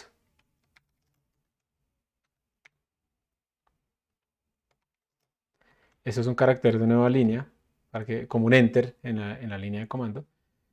Para poder utilizar cout, yo tengo que incluir algo en la librería estándar. C++ trae un montón de módulos con funciones para que uno las utilice y no las programe desde cero. Y esta en particular, para poder imprimir cosas, se llama IOStream. Este ya es mi código en C++. Uno tiene que hacer algo que se llama compilar, eso lo vamos a ver en la próxima clase, y luego ejecutar. Este Python Tutor oculta esos dos pasos. Aquí yo creo que me va a salir un error con esta X. Miren, esta X él dice que no está declarada. Ya les voy a mostrar por qué. La voy a comentar. Esta es una manera de comentar líneas. Lo pueden utilizar para escribir explicaciones. Y el compilador ignora absolutamente todo eso. Lo voy a poner a visualizar de nuevo. Y miren que ahora el Python Tutor nos ha puesto una cosa como muy chévere acá. Una flechita roja que nos dice en dónde va a empezar la ejecución. Y yo voy a ir paso a paso, dándole next, para poder visualizar qué está sucediendo. Miren que él me está diciendo que en este momento hay una función main y que esa función main tiene declarada en este momento una variable suma que es de tipo entero y que todavía no tiene valor porque no hemos empezado todavía la ejecución. Le voy a dar next. Listo, entonces ya se ejecutó esta línea como la inicialización de la main y estoy por ejecutar esta línea, la línea 4, que es cuando yo inicializo mi variable suma. Entonces observen lo que le va a pasar a este símbolo de preguntas aquí a la derecha. Le voy a dar next y observen que se ejecutó esa línea, o sea, se inicializó suma en 0 y ahora estoy a punto de ejecutar el for. Y observen que tan pronto yo entré en el for, apareció una variable x. Miren, antes no estaba y ahora sí está. ¿Por qué? Porque cuando yo llego al for, dentro de este alcance existe esta variable x, porque la estoy declarando. Eso se llama una declaración, es decir, quiero una variable de tipo entero que se llame así. Eso es pedir un pedazo de memoria. Esta declaración se hizo dentro del for, entonces esta variable de x solo existe dentro del for. Por eso solo la vemos cuando estamos en la línea del for. Entonces ahí apareció, miren. Cuando estoy antes, no se ve. Cuando estoy en la línea del for, sí se ve. Y aquí vamos a ver la visualización que tú dices. Entonces, voy a darle next. Observen que primero x está sin inicializar. Vamos a ejecutar la primera vez esto. Entonces observen que él le asignó a x el valor de 1. Él hizo la comparación 1 es menor que 10, esto es verdadero, y entró. Entonces ahora vamos a ejecutar esta línea.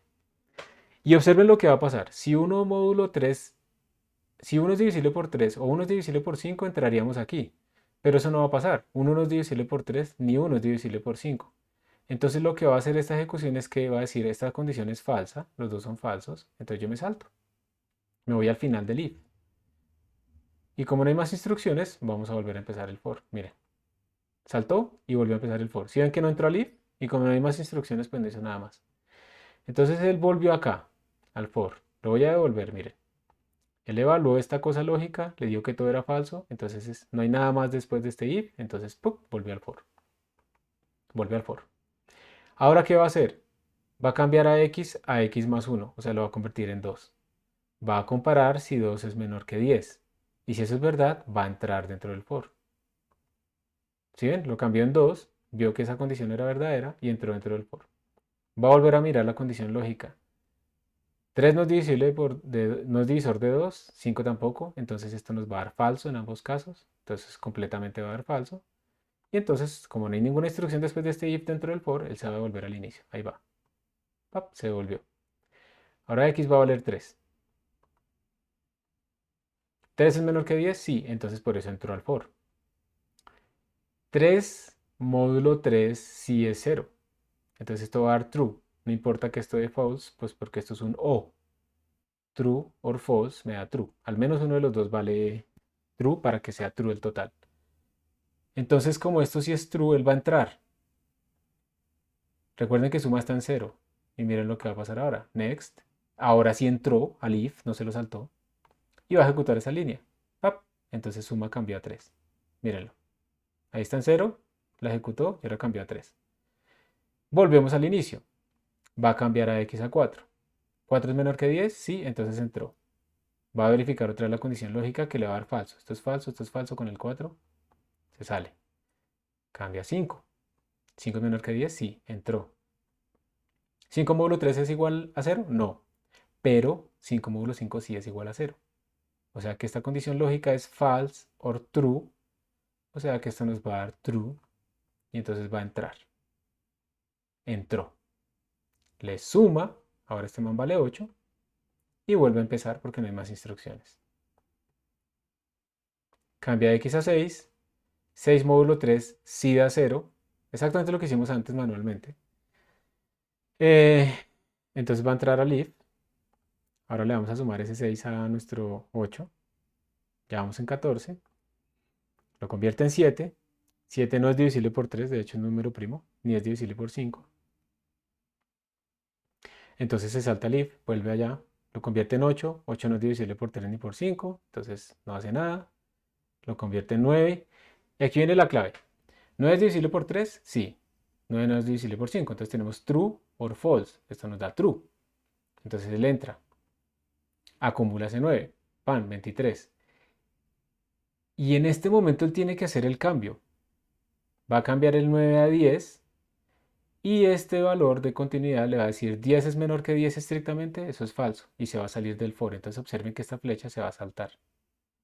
Pero tiene que hacer el cambio. Si no lo cambia, no va a cumplirse esto que sea falso en algún momento. Se salió. Y x desapareció. Pues porque en este caso, como yo lo escribí, x solamente existe dentro del for. X existe acá, x ya no existe acá. Entonces aquí vamos a imprimir suma, ahí me sale suma. Y ya terminamos. Este 0, la función main retorna algo, es como su resultado al sistema operativo. Entonces le retorna que no hubo errores y se acabó el código. ¿Era más o menos esto lo que tú querías ver? Sí, más o menos. Pues no se alcanzan a ver esos pasos intermedios, ¿no? Pero O sea, digamos, si no existiera el for, entonces tendría, digamos, que inicializarse una variable x, verificar si es menor a 10 en este caso, sumarse 1, y ajá, después entrar al if. Y después con la siguiente, otra vez sí, inicializarse, verificar si es menor y sumarse 1, y después la siguiente, si no exactamente, estuviera el for. Ok. exactamente. Ujú. Bueno, yo me salí porque estábamos hablando del proyecto Euler, ¿cierto? Y aquí en el proyecto Euler hay muchos más problemas, pero es para que ustedes vean que, recuerden que yo empecé a resolver este problema con un pseudocódigo, en frases, escribiendo qué es lo que necesito. Eso es lo que yo les recomiendo a ustedes que hagan siempre. Antes de ponerse a echar código, ya directamente piensen en frases con verbos, qué es lo que necesitan hacer y eso los guía muchísimo a que ustedes puedan hacer. ¿Yo qué hago? Yo lo que hago es tomar estos problemas y cambiarlos un poco más. Entonces yo, por ejemplo, les pongo a ustedes como parámetros este límite. Entonces yo ya no quiero que sea hasta 1000, sino que esto sea una variable. Este 1000 pueda cambiar. Y entonces se puede hacer una gráfica de cómo es esa suma en función de ese límite, por ejemplo. Entonces son como lo mismo, si ustedes los hicieron, está bien, y se les añade una modificación. O por ejemplo, que no sean los múltiplos de 3 y 5, sino solo los múltiplos de 3 y 5. Entonces, dentro de los problemas que les aparecen a ustedes en el banco de preguntas, a veces esto cambia aleatoriamente sin que se den cuenta. Entonces, les sale la misma pregunta a los dos, uno que está al lado del otro, pero cambió este OR por un AND. Y se copian y pues no les da. O por ejemplo, aquí sale below or equal y al otro le sale below. O al otro le sale above. Cosas así. Bueno, en español. ¿Sí? No les voy a poner ejercicio en inglés. Entonces, concéntrense en lo suyo. ¿Listo? Eso es otro recurso. CPP Reference es donde tenemos toda la librería estándar C++, todo lo que nos permite C++ ya está construido a utilizar. Es gigantesca. Vamos a ver unas partes de esto. Por ejemplo, tenemos los arreglos, que son los vectores, o tenemos, por ejemplo, acá las funciones matemáticas especiales. Entonces, están todos esos polinomios asociados de Laguerre, de Legendre, todos los de Bessel, eh, Hermite. Bueno, hay de todo, ¿sí? No están todos, esto es gigantesco, pero pues están los más comunes que podemos utilizar. Mm, los vectores nos sirven a nosotros para crear secuencias de datos grandes que tengan muchos datos. Aquí solo hay 4, después hay 6 porque le metimos 2 más, pero son estructuras optimizadísimas para ser muy, muy rápidas y poder almacenar pues todo lo que nos permita la memoria RAM almacenar a nosotros, ¿sí? Incluso vamos a trabar computadores en ese tiempo pidiendo más memoria de la que pedimos, de la que necesitamos, que es como cuando ustedes abren muchos navegadores y requieren mucha memoria RAM. Eso hace que se les ponga muy lento, porque se les acaba la memoria RAM, el sistema operativo, si está configurado propiamente, pues empieza como a emular la memoria RAM en el disco duro, pero en el disco duro, digamos, la velocidad de transferencia de datos es por lo menos 10.000 veces más lento que la memoria RAM. Y es cuando ustedes sienten que está re lento todo y empiezan a pegarle al teclado, a hacer muchos clics, ¿sí?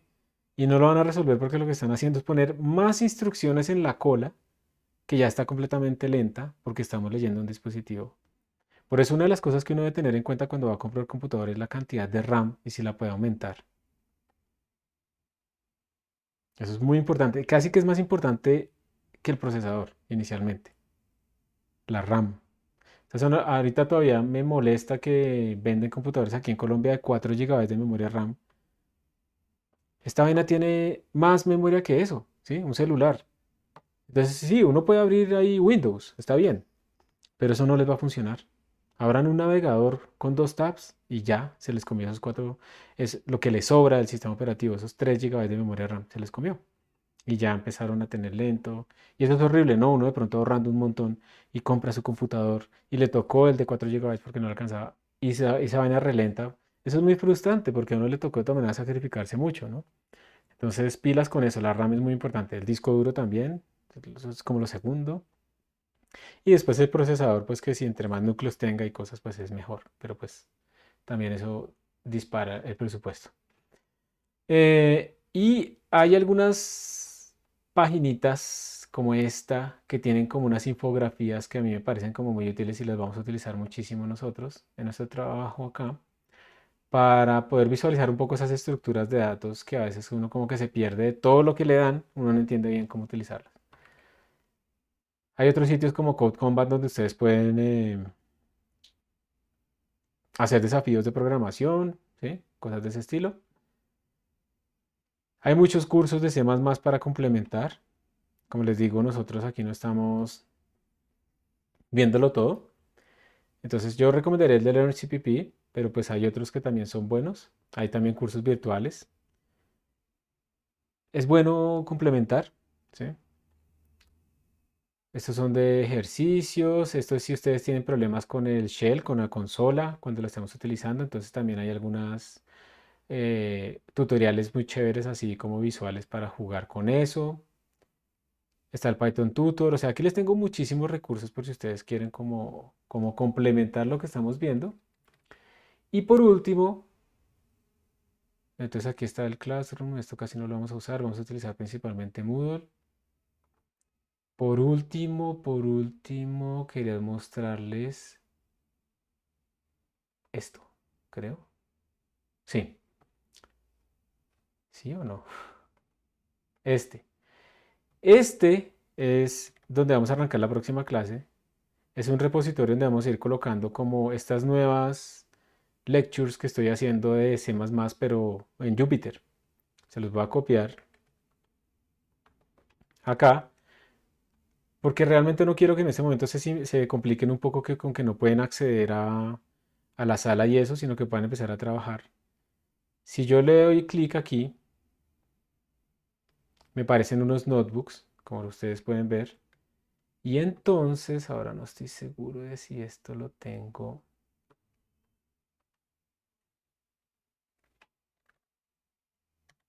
Acá o no lo tengo acá, no. Puede ser este.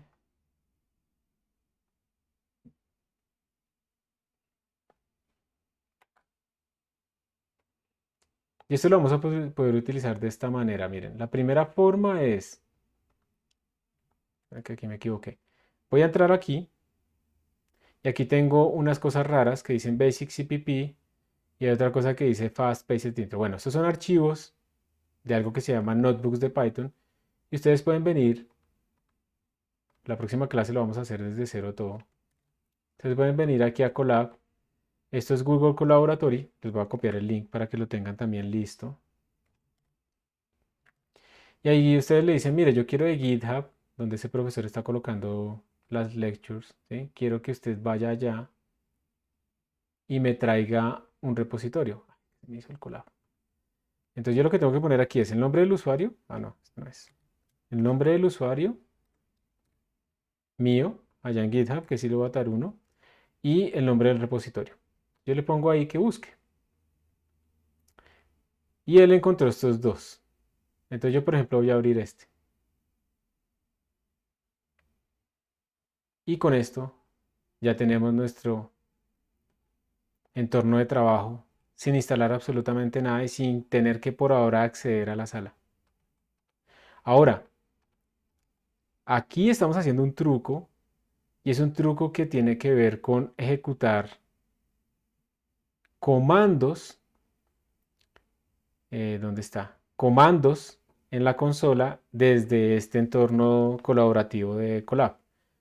Para hacer eso tenemos que utilizar ese símbolo de ampersand, pero esto lo vamos a ver con más detenimiento más adelante. Entonces, miren, la idea de todo esto es que estoy tratando como de hacer algo en donde explico cosas, les pongo links, les pongo los ejemplos, hacemos unas visualizaciones y vamos a empezar a escribir código, a escribir archivos con este cosa mágica. Esto es un archivo de C++ escrito desde Python. Compilarlos, ver qué se creó, ejecutarlos y ver las salidas. Todo aquí desde dentro de este entorno en línea. Entonces con eso no hay, digamos, complicaciones con que se cayó la red en la sala y no pudimos entrar y no sé qué. Pero de todas maneras, pues sí vamos a ver cómo poder acceder a la sala para practicar, ¿sí? Pero ahora lo que vamos a ver es cómo nuestros materiales los vamos a estar viendo principalmente utilizando pues C++. Hay otra posibilidad, perdón, Jupyter Notebooks con C++. Hay otra posibilidad que es con este Binder, que eso es otro entorno de desarrollo que uno puede utilizar también gratuitamente en Internet. La diferencia es la siguiente. Con Colab, ustedes no tienen acceso a la consola y tienen acceso a tarjetas gráficas, pero eso no lo estamos usando acá. Tiene solamente 2 procesadores y tiene poquita memoria RAM. Con Binder, pasa esto que a veces hay como mucha gente conectada, entonces no es suficiente. No les puedo mostrar ahorita, no lo abrí desde el principio, pero con Binder tenemos acceso a... Esto nos está botando unos computadores con 72 núcleos y con 752 GB de memoria RAM. O sea, imagínense esa vaina tan gigante. Entonces ahí podríamos jugar con arreglos muchísimo más grandes incluso que los que podemos sacar en la sala y demás. Entonces poco a poco la próxima clase lo que vamos a hacer es estar mirando cómo utilizar estos dos entornos. Eso es lo que vamos a hacer en la siguiente clase. Y para los que quieran tener ya como un escritorio realmente de Linux y trabajarlo ahí directamente y tener sus archivos ahí locales, porque pilas, estos dos entornos son virtuales y si ustedes cierran la pestaña pierden completamente lo que tenían. Entonces tendrían que descargar antes y demás. Ese es el precio a pagar. Si ustedes quieren realmente utilizar un computador con Linux sin tener que dañar sus propias máquinas, pues pueden utilizar X2Go, por ejemplo, que es la forma de conectarse a la sala de cómputo. Aquí yo ya la tengo configurada. Espérense que le quito esto porque estaba haciendo una prueba con este usuario. Y aquí, por ejemplo, me va a conectar al cliente interno que te finaliza en .3. Entonces yo simplemente le doy clic acá. Escribo mi contraseña. Recuerden que su nombre de usuario es el usuario de su correo sin el arroba no le educó. Y su contraseña es su documento de identidad. Y la primera vez que entran les va a pedir que lo cambien. Creo que se cayó. Sí, es que yo tenía una conexión que se me murió, entonces la estoy terminando. Luego la termine y voy a crear una nueva. Entonces lo ideal es que esta vaina se va a conectar desde sus computadores al servidor de la sala y el servidor de la sala a ese cliente interno y les va a traer un escritorio remoto que funciona bastante bien. Aquí ya me apareció, aquí se los pongo. Yo aquí es como si estuviera sentado en la sala, trabajando. Y esto es rápido. Aquí ya me abrió la ventanita, yo puedo mirar aquí qué tengo, puedo abrir, no sé, un editor para empezar a escribir.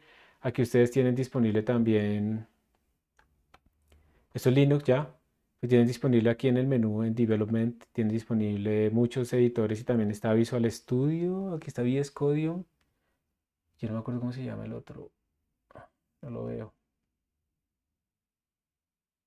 Ah, sí, aquí está, Visual Studio Code. Si quieren utilizar ese editor está bien, no hay ningún problema.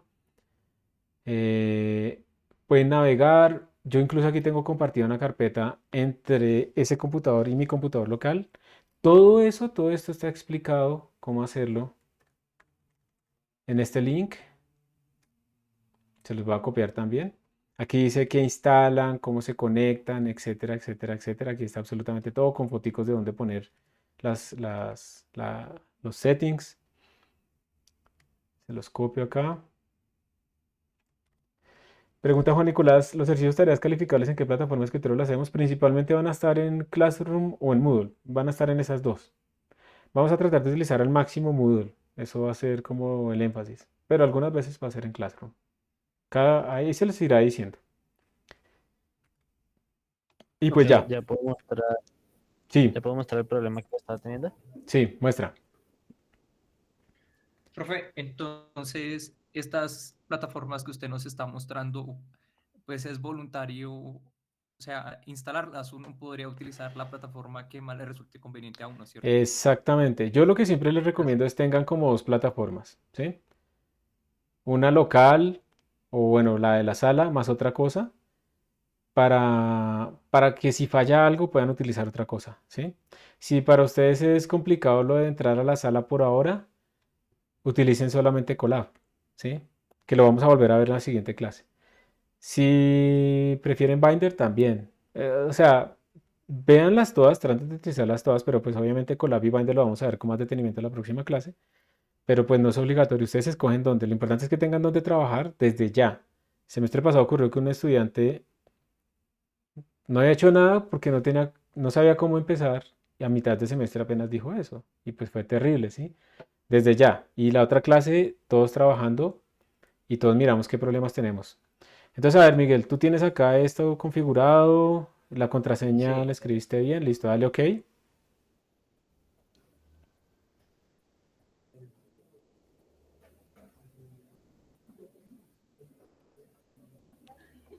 Tú estás conectándote desde Windows, sí. Y tienes acá que me darle salió un permiso. error.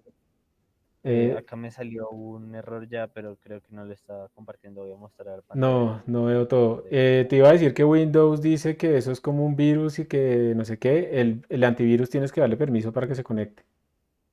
No, este es el error. Error en la conexión, en lo que hay que create, no sé qué, mervelas. No, pero sí yo creo que es un problema de tu cuenta. Déjame, yo me conecto al mismo computador, como para debuguear esto, ¿sí? Y verificar que no Pues, sea el computador. como digo, yo creo que es cuestión de que yo tenía una cuenta el semestre pasado porque estaba en HPC y no contesté el correo diciendo que no la borraron. Entonces, no Pero sé yo si ayer eso borré pueda. todas esas cuentas que estaban inactivas, entonces en principio, o no tendrías cuenta, pues sí, podría ser eso. Espérate, a ver, me estoy conectando a este computador. No, no, no vas a cerrar.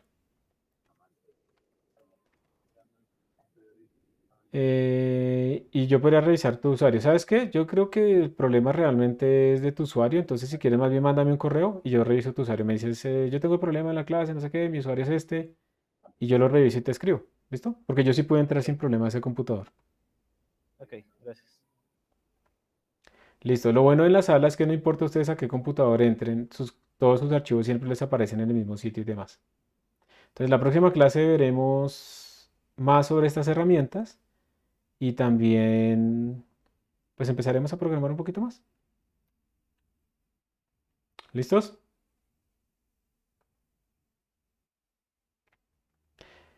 Eh, a ver, aquí creo que escribieron algo en el chat. Hazme un fa, no me lo escribas aquí en el chat, mándame un correo, porfa, y yo te puedo procesar eso porque aquí en el chat se pierde ahorita tan pronto se acabe la clase. Todos los que no aparezcan en Moodle todavía, no les aparezca el curso, mándenme un correo, por favor, para inscribirlos. Con su nombre de usuario, obviamente. Creo que no necesito nada más. Y ya. Y bueno, bienvenidos. Entonces, pues ojalá terminen aprendiendo mucho Qué pena. Los y que, listo. los que le enviamos nuestro correo y... A los que no les aparezca el curso de programación en Moodle. Ah, ok, perdón, qué pena. Tranquilo, mira, aquí está este curso que tiene que tener como este código, ¿listo? Es más, les voy a copiar el link y ustedes se supone que podrían darle clic y entrar. Si no les aparece ese curso, no están inscritos, entonces me mandan por favor un correo para inscribirlos.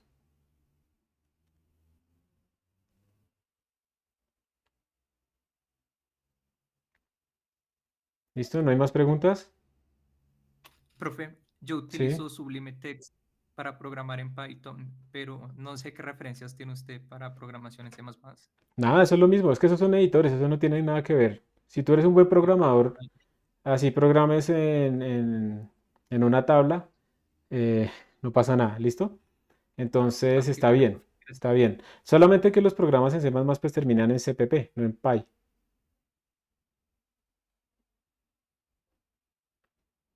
Y también ten en cuenta una cosa, Juan Nicolás, y es que tienes que tener un compilador de C++, no solamente un editor, sino un compilador. Entonces revisa eso si vas a trabajar en tu propio entorno, tienes que tener un compilador de C++. Bueno, Vale, profe, gracias. listo. Bueno, entonces que estén muy bien. Éxitos en este semestre que inicia. Ah, la sala va a estar abierta, la sala de cómputo está abierta ahora todos los días de 8:30 a 11:30, si quieren estar presencial. Solo tienen que entregar el carnet y ya golpean ahí porque ahí está el señor. 8:30 a 11:30. Yo les voy a mandar un correo ahorita a todos los usuarios de la sala, pero por si acaso, ¿está bien? Si se quieren ir a sentar allá. ¿Listo? Profe, disculpe, ¿cuál es esa sala? 219 en el 405. Vale, gracias. Con gusto. ¿Listo? Que estén bien. Chao. Nos vemos en la otra clase. Hasta luego, profe, gracias. Que estén muy bien. Con gusto. Luego, profe, gracias. Con gusto. Que estén bien.